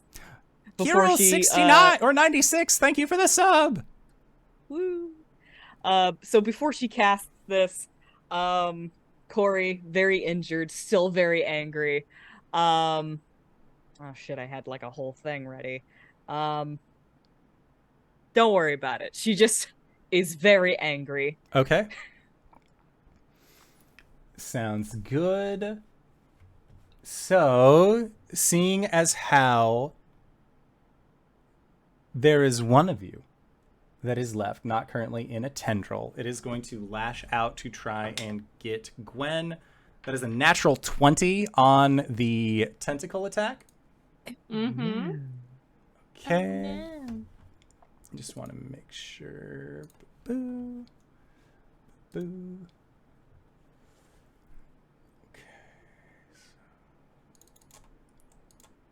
Gwen, that is going to be for 45 points of bludgeoning damage.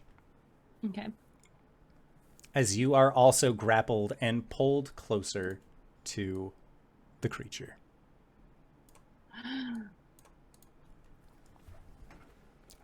All things considered, kind of where you want to be. Exactly. None of us got free movement, right? You were given a ring. Whether or not any of you adorned that ring, I am unsure. Look at all them cats. Was that their turn? Was that was the last legendary action that it had after Cori struck out towards it. Next up is Caelum. Arguably, I'm more dangerous in this form. Here we go. I'm restrained. 8th level, Nevermore Life Hunt. Let's do this. Does a 24 hit? A 24 does hit. Okay. Oh, shit. Here.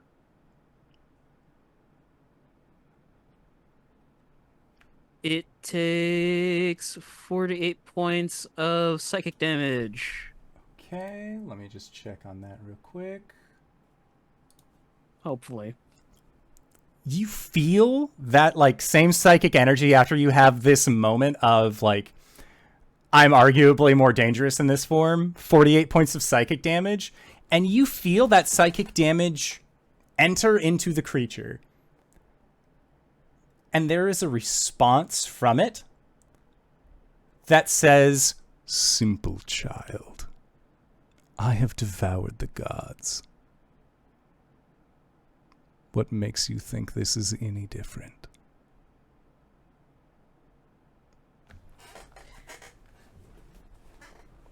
Immune or... Immune. Fuck. Well...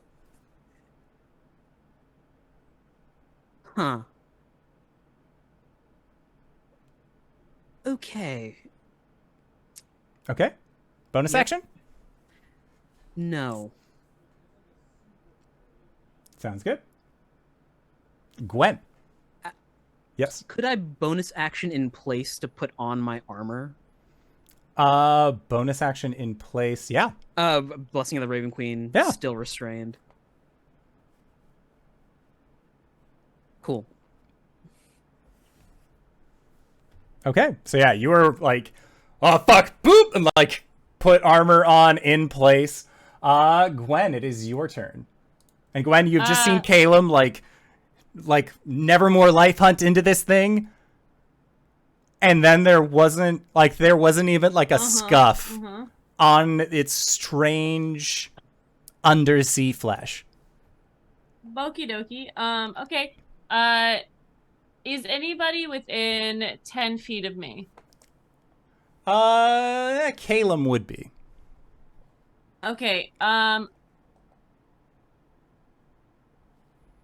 sorry, Caelum. I would like the Leviathan and Caelum to make a Constitution saving throw, please. Okay. As Gwen activates her Echo Shard gauntlets. Can you make me roll again on Nat 1? Yes, I can. It's a reaction. Thank you. Mm-hmm. It got a 26. Okay. 30. Okay. So they're gonna take so they're gonna 10 damage on the save. 20 total. And then that is one of Gwen's actions. She is going to take she's going to bamf herself so that she is no longer restrained, and on top of this thing, I'm behind it, but I'm going to Poop, poop. help. Bring it down a layer. Bring it down a layer. There you go. And then I'm going to use Action Surge to take another attack. Okay. Another 2 attacks recklessly against this thing. The first one is a plus 14 now. 22 to hit. Oh, I'm sorry, 32 to hit. Okay, that hits. The second one is a 24 to hit. That'll also hit.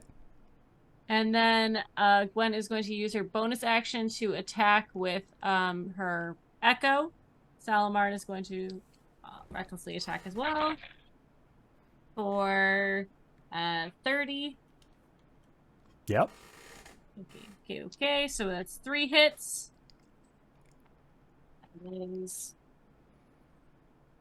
And that's 20 plus. So 32 slashing damage. Okay. And I guess does Salamar do the fire damage as well? I don't believe so, because it's coming from your axe. Okay. So that's 9 fire damage. Okay. And Gwen is going to attempt to draw the ire of this creature onto her. Okay. Because my friends are in trouble. And with those attacks, you remembered to roll a d6, correct? Oh. I didn't. I got excited. What do you... No, it's fine. Just moving forward. I don't... Is it just attack hits? It is Not attacks damage? and ability checks. Okay. But I think Salamarn is going to... You can determine what she says, but I think she is going to taunt this thing. Okay. It is less of a taunt from Salamarn as it is a growl of deep-seated vengeance. From her perspective, this creature took everything. At least what she assumes is this creature. She's looking at it like it is. Let's bring this bitch home. Okay. So, next up is the Kraken, Skarlazan. Skarlazan, let me see.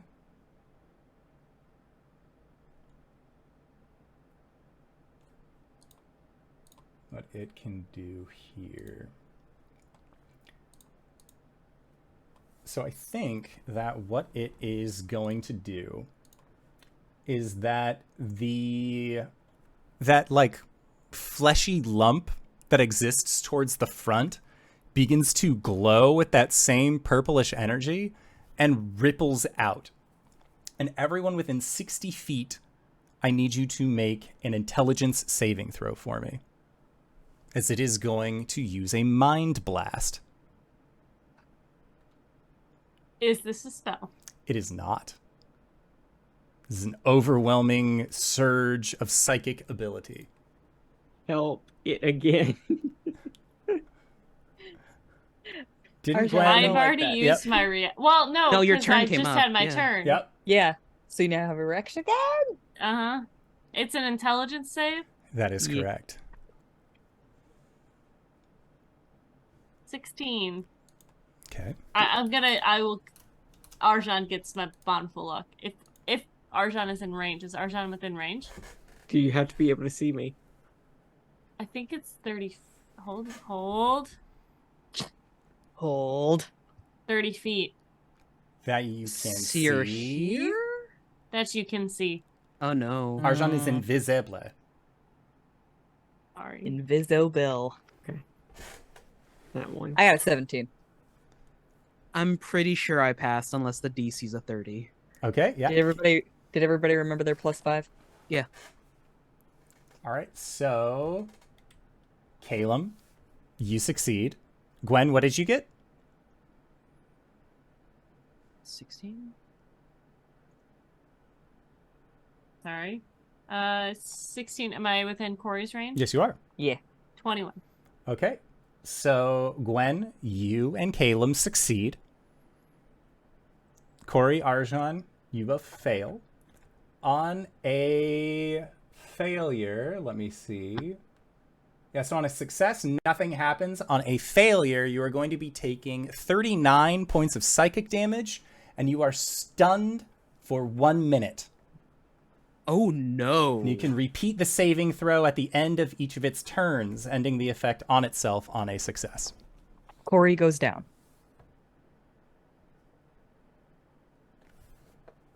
Oh. Can I Concentration use my drops. legendary resistance? Oh. I'll use my spirit shield for Cori. Can I That's use a my reaction. legendary resistance? Yeah. Can you reduce it by I all can- of its damage? No. Because if you can't, it doesn't matter. I have 1 hit point. How's 9? I've used it. Okay. So that was it for its turn. Next up, Arjhan. Would you like to roll for the Bloodlord? Yes.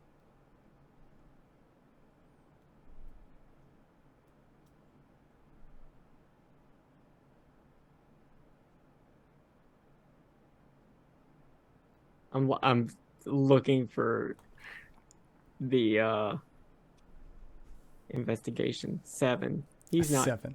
he's looking so hard. This boy's doing his Yeah, best. he has gathered roughly at this point like 15 things. That's great. I would like to break out of this thing. Okay. Sounds good. However, you did fail your save. Legendary resistance. Oh, legendary resistance. I did not know Right. if that. Yeah. Okay. No, that makes sense. So yeah, make a opposed. Oh, Yeah, DC. you just make the escape DC. So you are going to be And I making do that with a strength athletics check. 23. 23. You fucking.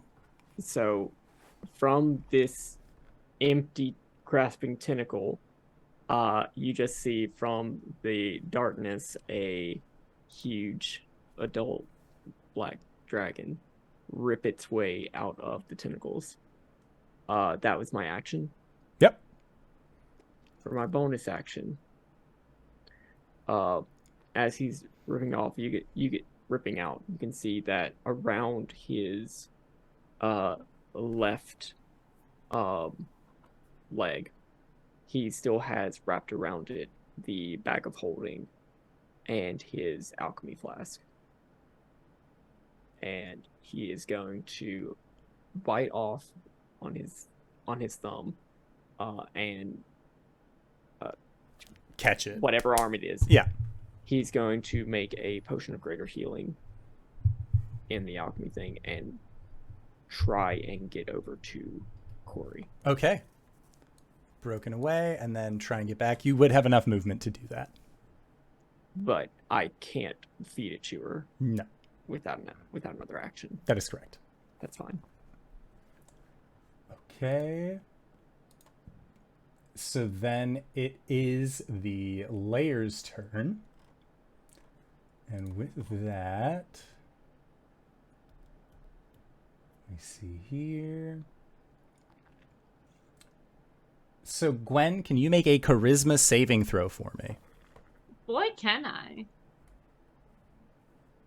Are you sure you don't want a strength saving throw? I do. Yeah, I am pretty Okay. sure. I did crit. 21. A 21. Okay. So you feel, when you've been in battle, there is this moment where when you stand off against someone else, you both exude a kind of pressure, right? Like your fighting spirit takes hold, and there is that moment where it's two warriors that are judging each other in that millisecond based on stance and the way they like everything. This creature has that source, has that sense of overpowering will, but unlike a warrior, it knows how to direct it. And you feel its presence try and push down on you. And at that moment, you just have, your axe is on fire underneath the water of the ocean. And there is just that, that tiny rage moment where, the water is, pulsing off of you and meeting in this, almost electrified bubble as the two sources of pressure, both this creature's and yours, are colliding. But you are not succumbing to its layer action. Mm-hmm. Gwen's just like, I am the tiny terror. I am the chieftain of the Tread Thunder clan. The savior of Yao, the spirit slayer. I am the friend of cloud giants, and you will not succeed on this day. It's going to attack you with a tentacle. Okay. That is a 22 to hit. Okay. Sounds good. Gwen, that is going to be for 24 points of bludgeoning damage, and you are once again grappled by the creature. But you will be grappled where you are. Okay, so then next up, Cori. Time to roll a saving throw of the death persuasion. Let me, just a flat d20. That's the way it goes. 13, baby. Does your aura not extend to yourself for death saving throws? Because the aura is for all saving throws. Not if I'm unconscious. I see. So, Cori, what'd you get? 13. 13. Okay. Sounds good. And then next up, Caelum. So you see that Cori is unconscious. Arjhan he's just a big fuck off black dragon. And then Gwen is also wrapped up after you heard her yelling into the water. Firebolt. Okay. Fire works less good underwater, just so you know. Pew, pew. Everything has resistance. Does it? Shocking Yeah, grasp. That's the That'll work. underwater rules. Oh wait, no, lightning. Sucks to be a wizard. Well, that's why I have Nevermore Witch's Force. That'll do her. Excuse me about sucking to be a wizard. I have options. 5th level, here we go. Wait, where are you? What is this? There it is.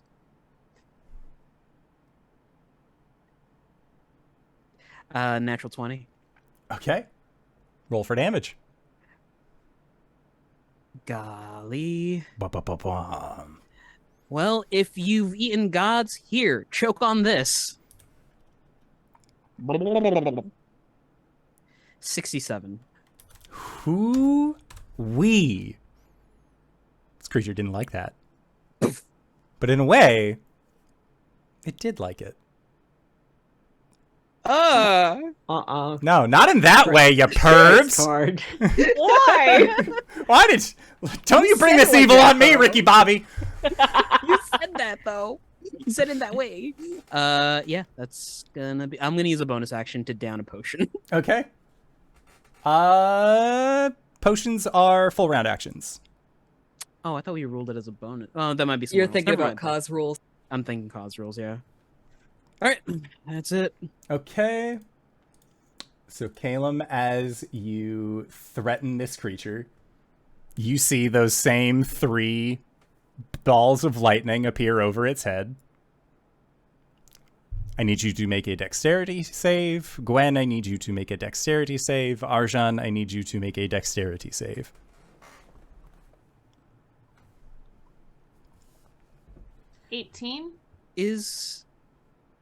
No, right? Restrained isn't automatically failed dexterity saves. That's another condition.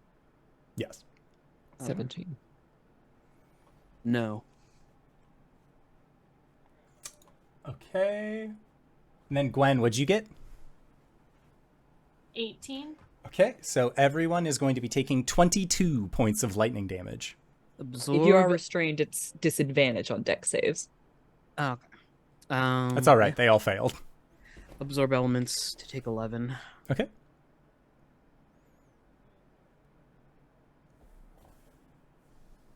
I'm going to use my second legendary resistance to maintain concentration. Okay.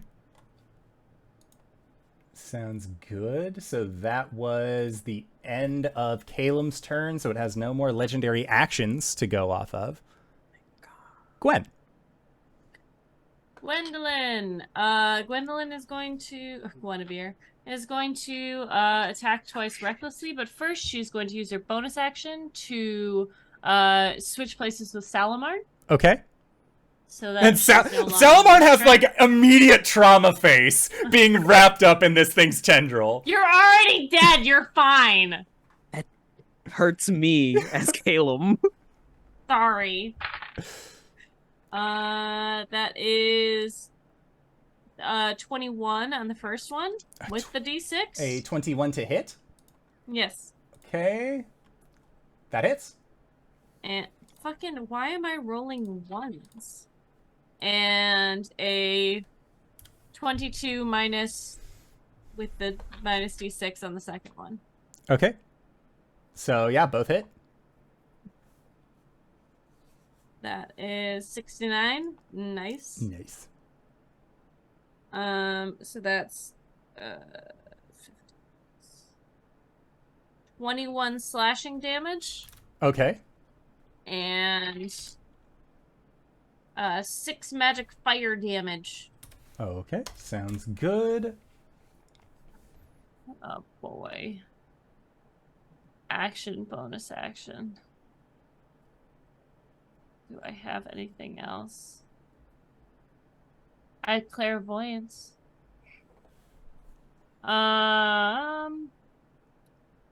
Yeah, that's it. Well, no, I'm not close enough to. Oh yeah, that's it. Okay. I want to be right on his gullet. Yeah?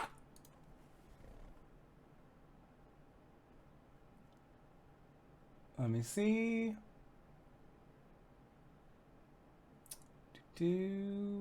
Okay, so it is the creature's turn.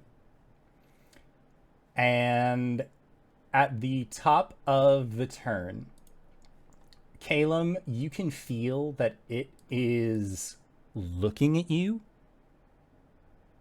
That there is a presence, even amidst this creature, that with its eyeless sight has seen you. It is going to make a bite attack as it brings its large tendril closer towards its own gullet. Which will be at disadvantage. Okay. Which will be flat because I'm restrained. Yes. Because I attacked it first. Okay, so as this thing tries to bite you, that's a 19. If only I had a reaction. Because you use that absorb elements. Yeah. Okay. So, Caelum, that is going to be for 17 points of piercing damage. And if you were previously grappled by the Kraken, you are swallowed. So Caelum, while swallowed, the creature is blinded and restrained. Mm-hmm. You're familiar with how I'm being familiar. eaten goes, yes. I am not a vor enthusiast, but I am familiar. Gross. Okay, so that was all that it could do on its turn. Arjhan. It's an action to feed an unconscious player a potion, right? That is correct.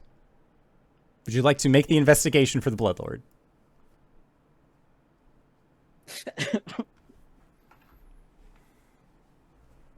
My dice are echoing. Hold on.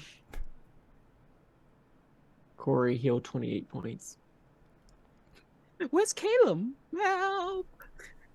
Well, I mean, Cori, Tarlayan is feeding you from this severed horn. Have a sippy. This Would you like the taste of butter? this is the weirdest fucking day for Cori.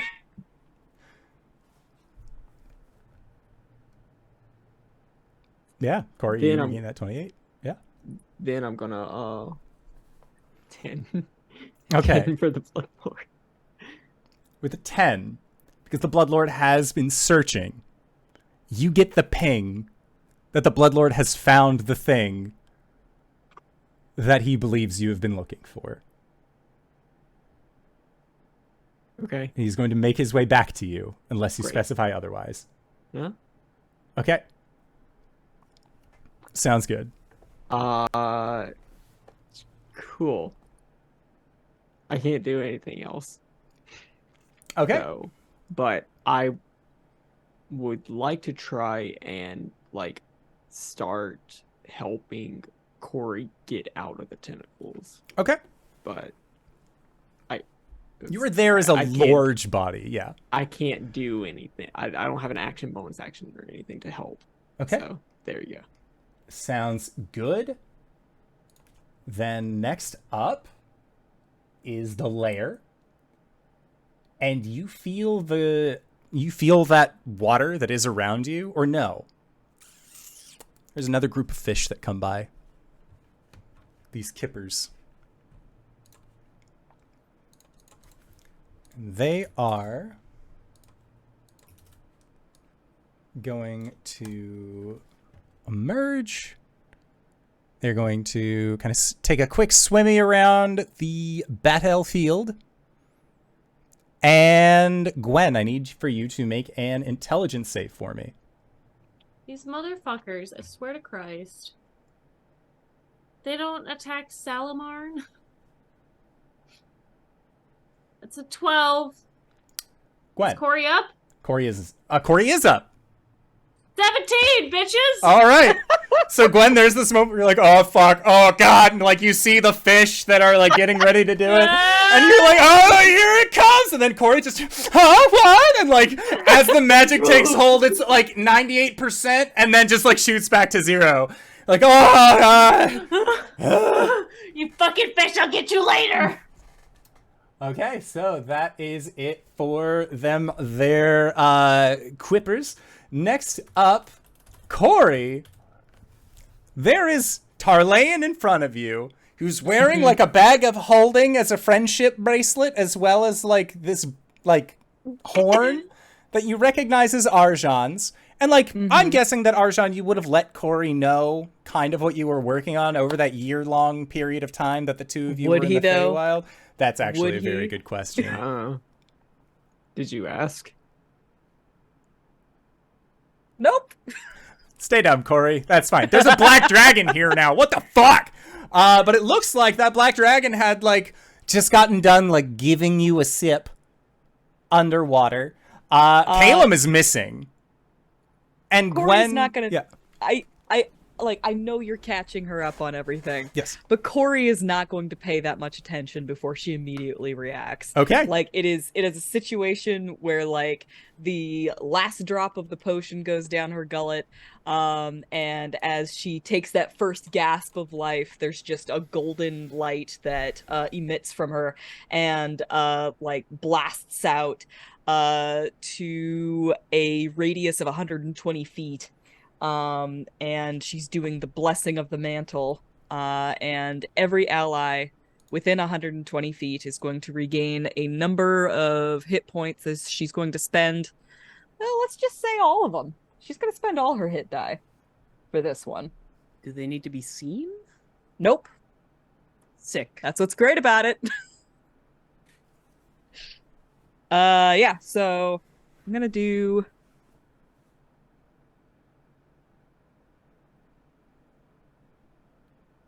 d6, 18d10.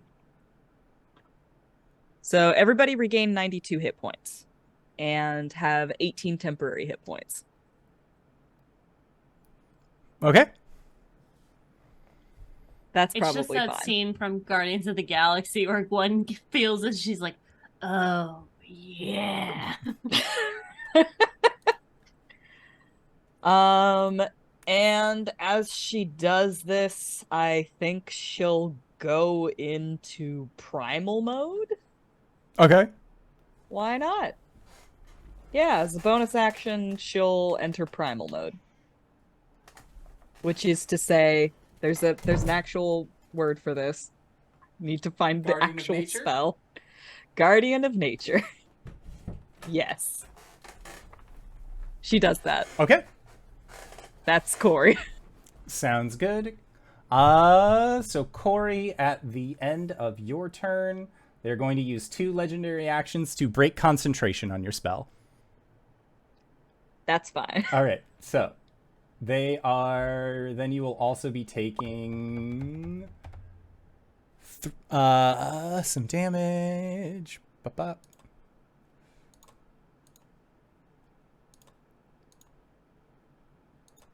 That is going to be 19 points of psychic damage. Still up, baby. Just barely. I didn't hear no bell. Okay. Next up, Caelum. Caelum, you are inside of the creature. So you are going to be taking some damage at the start of the round.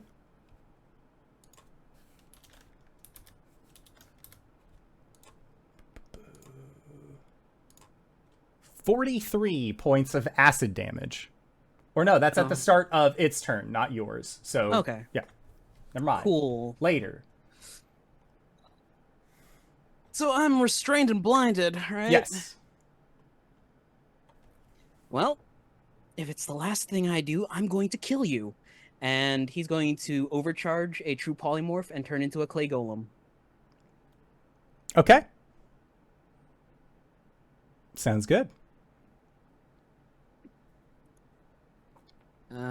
Yeah. That's my action. That's a bonus? No, that's an action. Yeah, that's it for him. Okay. So action from Caelum. That was 2 legendaries to use the break connection. So Gwen. Okay. So this thing has a beak, right? This one does not. This is a maw. This is a large open mouth. It has like rows of hundreds and hundreds and hundreds of serrated sharp teeth. Okay. Am I above this? Like, I'm not. The mouth is on the bottom, right? Yes. Can I surmise where this thing's stomach is? Very deep in it. Okay. Like it is like Gwen is... it's like larger Yeah. than a blue whale. So Okay. where its stomach is, like, hard to it's in there. pinpoint. Yeah. Okay. All right, cool. I'm gonna go for the distraction technique. Okay. It has 3 eyes. It has no eyes. It doesn't have eyes. Yes, it does not have eyes. It has that weird, like, scar sack on the top of its head, but that's about it. Does that... I guess I want to, like... Gwen, I don't think Gwen thinks that she can go in this thing and, like, rip Caelum out. But she does want to give him an opportunity. So I think she wants to attack something that is going to, like, you know, when you poke something's eye. Oh, they let go of stuff. Like, Yeah. does she think that this weird sack on the top of its head might accomplish Attacking that? it would do something. You don't know what it is, but it would do Right. something. I guess we're gonna go for it. I'm gonna use my 60-foot swim speed to get up to it. Okay. And do two attackies on it. At recklessly. Still minus a 6? Yes. Okay. 21 on the first attack. Okay. 21 hits. And 24 on the second. Both hit. So that is a total of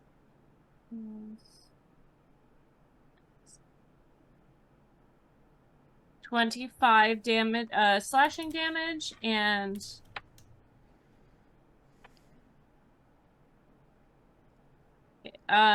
6 fire damage on this hit. Okay. Sounds good. So you, like as your axe sinks in, like, it's been like a very tough exterior, but this sack that is formed over it, as you hit in, there is like this weird greenish liquid that seems to emanate from it, almost like you have like popped a hole into a balloon, and you start seeing that there are like it looks like a little black tadpole that seems to just kind of like pop out of the top of that.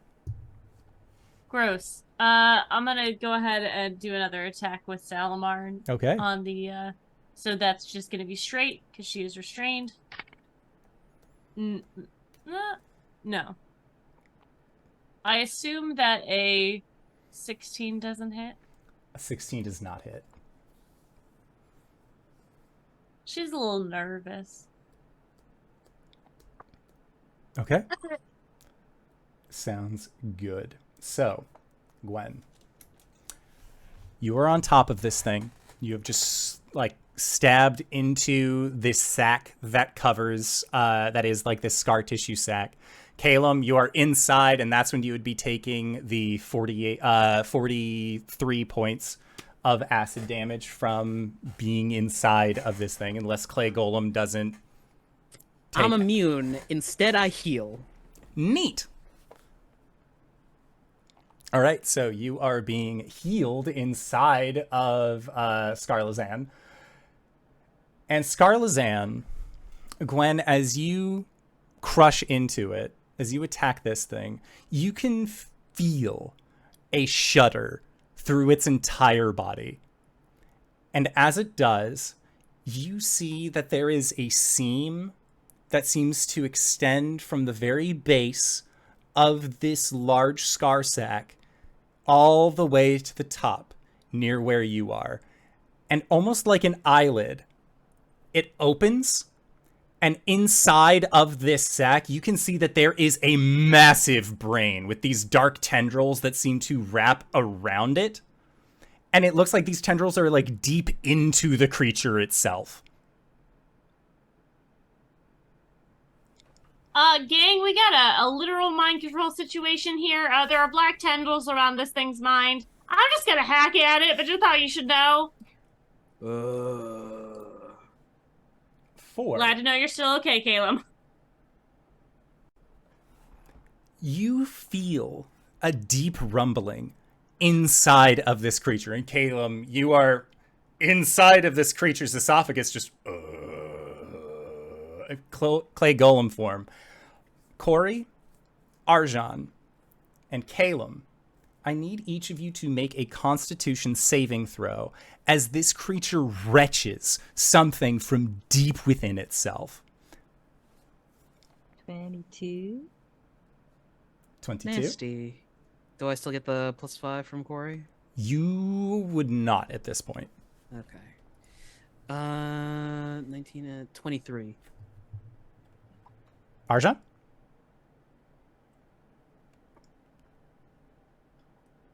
Uno. No. Oh. 13, and I guess +5, so 18. Okay, so Arjhan, you would fail. Cori, you and Caelum both succeed. And that is going to be for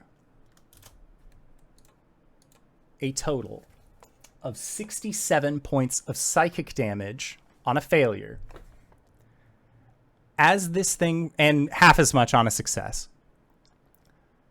Regardless of failure or success, this bile that this creature brings from its gut, Caelum, as a clay golem, you are washed in it, and you look down and you can see that you are covered in these black tadpoles that begin to make their way into your clay they try to make their way into your clay golem skin.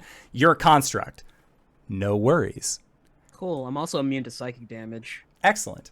Cori, you and Arjhan,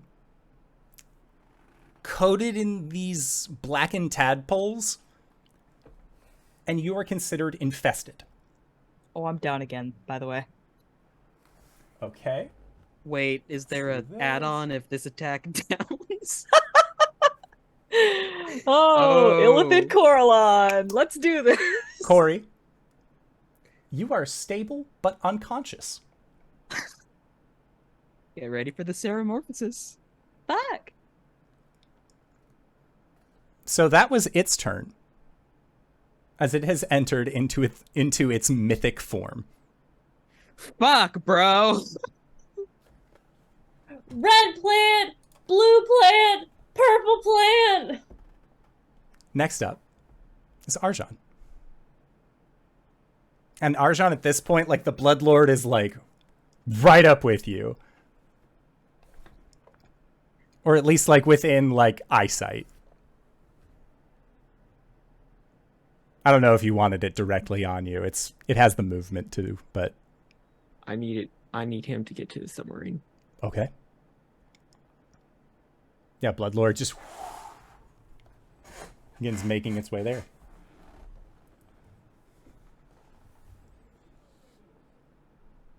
Cori's down. Yes.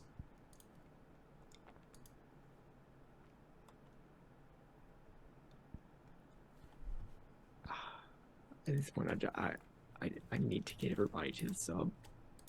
We got what we came here for. So, Arjhan is going to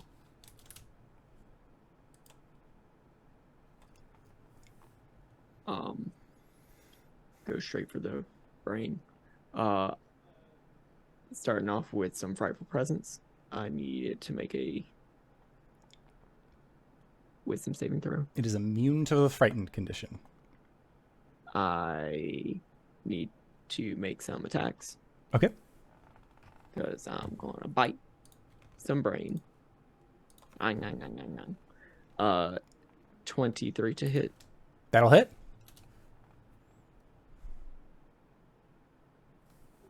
I guess I'll do the other two as well.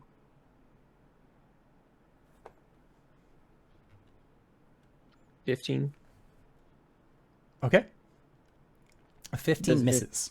A 15 misses. Yes. Okay. But a 16 plus 11 will hit. Yes. So I'll roll damage for those.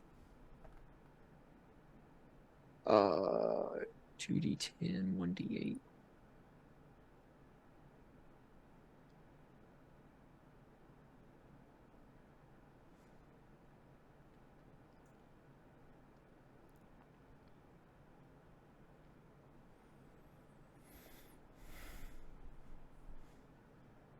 Okay, 8 points of acid damage, Okay. 17 points of piercing damage, Okay.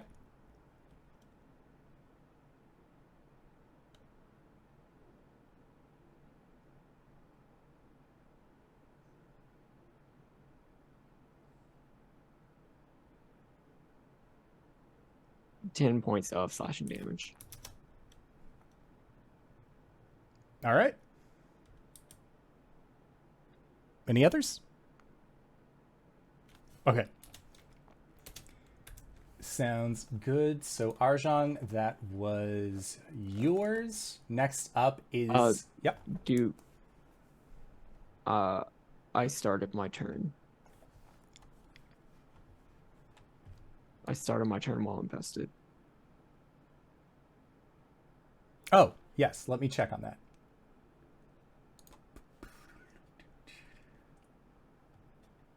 Yes, you are going to be taking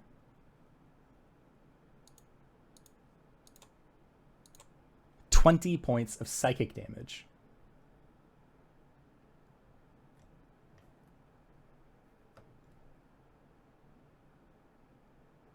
And then you can make a Constitution save at the end of your turn as well for trying to fight these things off. Constitution save? Yes.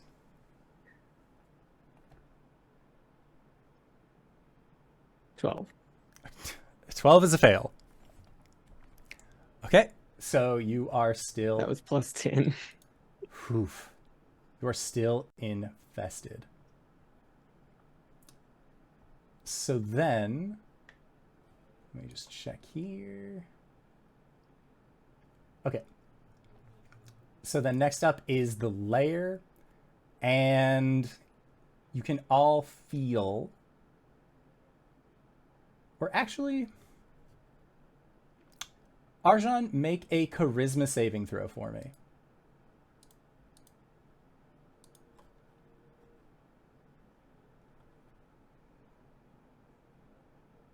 Sorry, hold up. I need to make... So, I'll use that for my concentration save Okay. to still succeed. This is my charisma save. Yes. 14. Okay, so 14. The brain begins to glow, and as it does, Arjhan, even as a dragon, you can feel that immense pressure. And until you can repeat the saving throw at the end of your turn. However, you are unable to leave your current space. That's fine. As this psychic pressure just holds you directly close to it. That's fine. Okay. Sounds good. Then next up, we got them kippies. And the kippers are going to... Let's see here. What would they do? They would come up to you, Gwen. Or actually, they are going to attack Salamarn, I think is what they will do. Yes. So what's Salamarn's AC? 20. They do not hit. So Salamarn currently just has a bunch of these cranium kippers, like trying to snap and eat out towards them, but is unable to do so. Next up, Cori, you are unconscious at 0. And if you can just write down a number for me. Any number. If you can write down 54. Thank you. Number that means nothing to me, but I shall write it because Okay. you're a dear friend. Yay. Next up, Caelum as the clay golem inside of this creature. Take this, and this, and this, making 2 slam attacks. Okay. Yeah, you're close enough. 18. Okay, and 18, let me check. An 18 just hits. Ugh. Okay. Do you have disadvantage on your attacks because you are blinded? Yeah. Okay. Actually, I think clay golems... No, they have dark vision. I rolled a disadvantage anyway. Okay. Because I was restrained. Okay, so you got an 18 to hit. What's the second hit? Oh, for 8 and 5, 9, 10, 12. 13 points of magical bludgeoning damage. Okay. Can I get the Kraken brain thing to make a Constitution saving throw? Sure. It got a 29. Passes. The second... No. There we go. Second... 20. Okay, 20 hits. 4... And also, can I make it have a Constitution saving throw? That for- is... It is going to use its first legendary resistance. Good. It takes 19 points of magical bludgeoning damage. Okay. Because if it fails, it lowers its maximum hit points by the damage taken. Okay. Hell yeah. Y'all could just run away. I could spend the rest of eternity chipping away at this thing. Okay. Bonus actions, have none. That's it. Okay, sounds good. So, the next up is Gwen. All right. Gwen is going to attack the tendrils that are wrapped around this brain going in. Sure. All right. Recklessly, I touched a car that didn't belong to me. 1970s Bugatti. That doesn't exist. All right. There's a 32 hit. Yep. Okay, and then the second one is 27 to hit for 22 slashing damage. Okay. 7 fire damage. And then the second hit is 16 slashing damage and 10 fire damage. I absolutely was rolling the fire damage wrong. Okay. Scarlazan is looking mightily injured, especially as you are like attacking its visible brainstem, Yes. doing its best. And then, for my bonus action, Salamarn is going to try to make a strength check to get out of this grip, I Okay. think. Which uses my strength, I'm pretty sure. And it would be an advantage. Sure. It uses my stats. I don't think it's at advantage. I think it's just a... And this would be a strength, not an athletics. Yes. Doesn't matter. Okay. It's a 26 to break free. Yeah! Free of the tendrils. All right, and then she's going to move up closer towards Gwen. Is probably not making it all the way, but You mean Cori? You said you're moving... Oh, Salamarn is moving closer towards Gwen. I heard Yes, Gwen I is don't- moving closer towards Gwen, and I was like, what? I don't no, I remember think this that part of I the don't story. think that Gwen knows. I don't think Gwen knows that Cori is down from Okay. where she is. Gotcha. Okay, so next up is Scarlazan. And Scarlazan, seeing Salamarn, seeing you, Gwen, and Arjhan, you in this draconic form, they are going to use their Lightning Storm ability. So I need each of you to make a dexterity saving throw for me.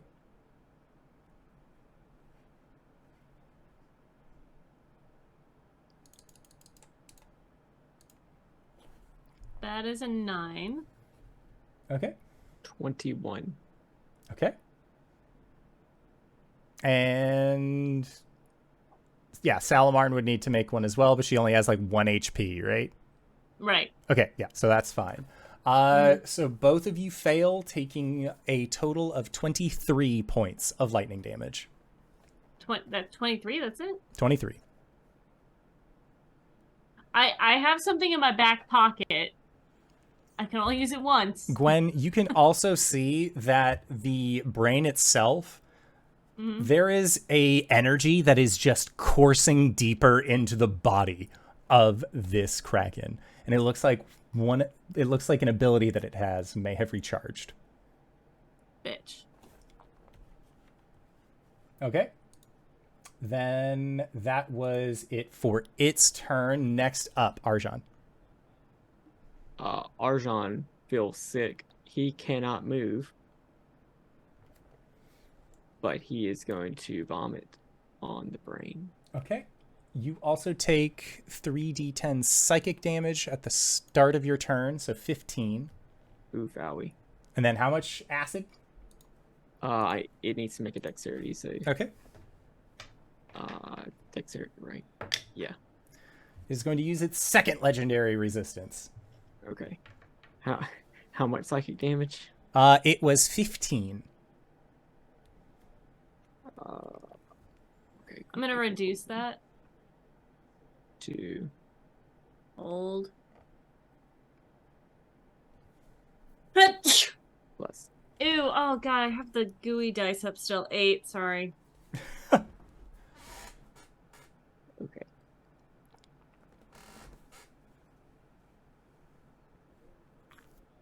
Okay, concentration's still good. Okay.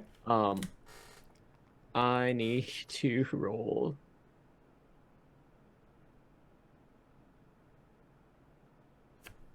D8. Okay. 1, 2, 3, 4, 5, 6, 7, 8, 9, 10, 11, 12.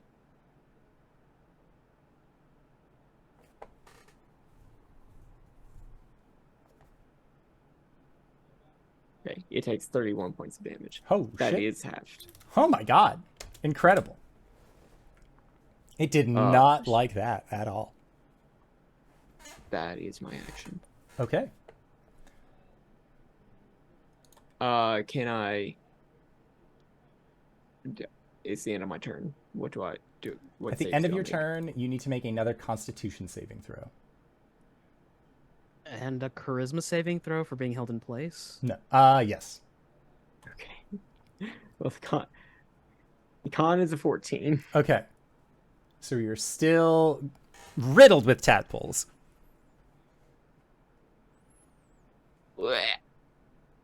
I'm so sick. Charisma is an 11. Okay, you're still in place. It is the layer and the environment that is around you begins to have that same kind of staticky charge to it that it did at towards the beginning of this. You were assuming that it is the lightning round, for lack of a better term. Next up, that would be the lair. After Cori's, the creature, Scarlazan, is going to make that, like, its brain begins to pulse. Gwen, can you do a wisdom saving throw for me? I mean, I can. How's an 11? An 11 is not enough, as you are going to be taking... Boo. That's really good. You're going to be taking 60 points of psychic damage All right. as pulling it out. this brain begins to leech at your memories as well. So, Gwen, that D6 is now a D8. All right. Gwen is going to this damage starts to take over her, and she is going to the tattoo around her sort of activates as it is going to reduce the damage by half. Okay. With the this is the Shadowfell brand tattoo. It has 1 charge of this shadow defense. When you take damage, you can use your reaction to become unsubstantial for a moment, having the damage you take, and then the reaction can't be used again until the next sunset. Okay. Sounds good. So it's a D8 now. Yes. Then Caelum from inside. Hello. It me. It Caelum.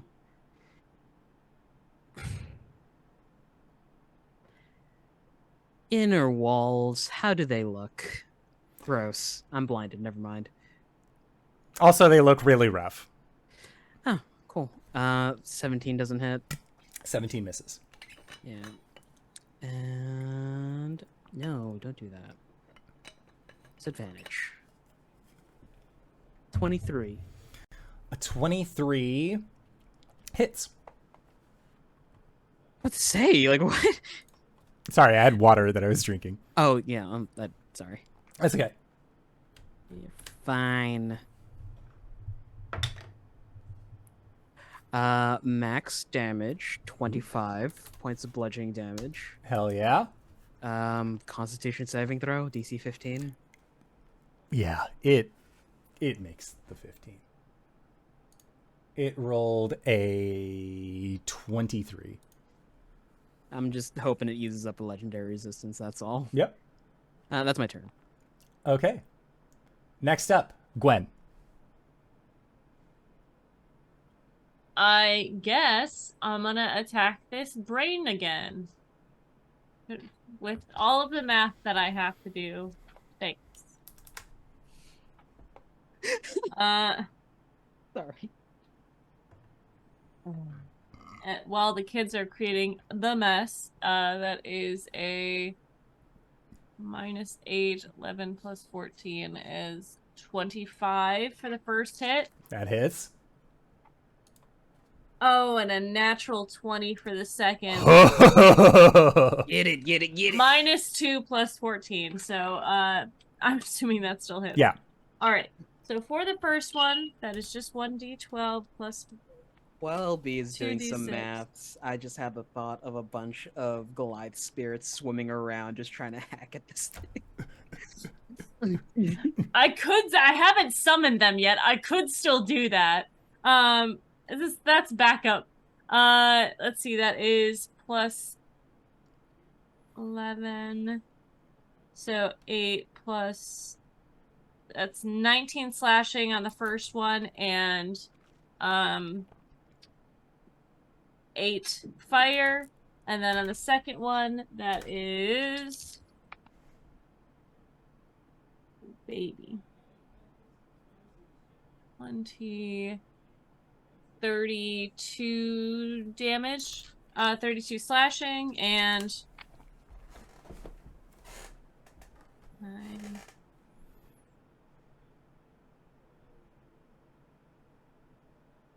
15. Oh god.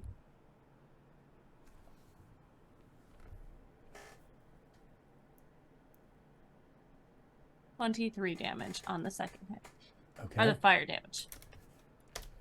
Gwen, its brain is exposed. Caelum has been eaten. Cori is unconscious. Arjhan is a dragon. But if you know one thing, the bigger they are, the harder they fall. Gwen, how would you like to describe your final blows against this creature as combat will finally come to an end? Right before it is able to just lightning blast everybody. Yeah, so Gwen, sort of like her axe makes purchase in this brain. She kind of sees that she's carved a space, and as she goes down again, her hands gripping her axe, it engulfs in flame further, and her eyes glow a deeper red as she begins to yell, and she just slams her axe deep in, and the fires are burning away at this exposed brain matter, scorching it as it flares out, and she's just yelling as the water around her begins to boil. Okay. And Gwen, as you lay the final hit on this monster, that is where we are going to call it for tonight's session. Now, before we even go into Nights in the Courtyard, I have one thing that I would like to say.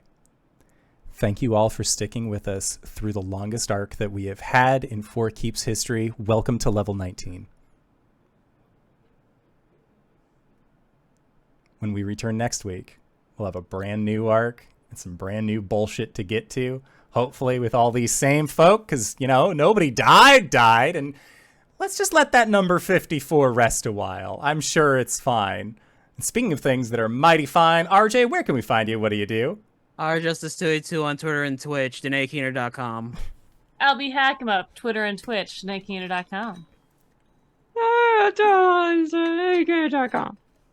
DanaeKeener.com. And if you've made it this far, you probably already know who I am. But if you don't, hey, Acorns, what's up? It's me, DanaeKeener.com.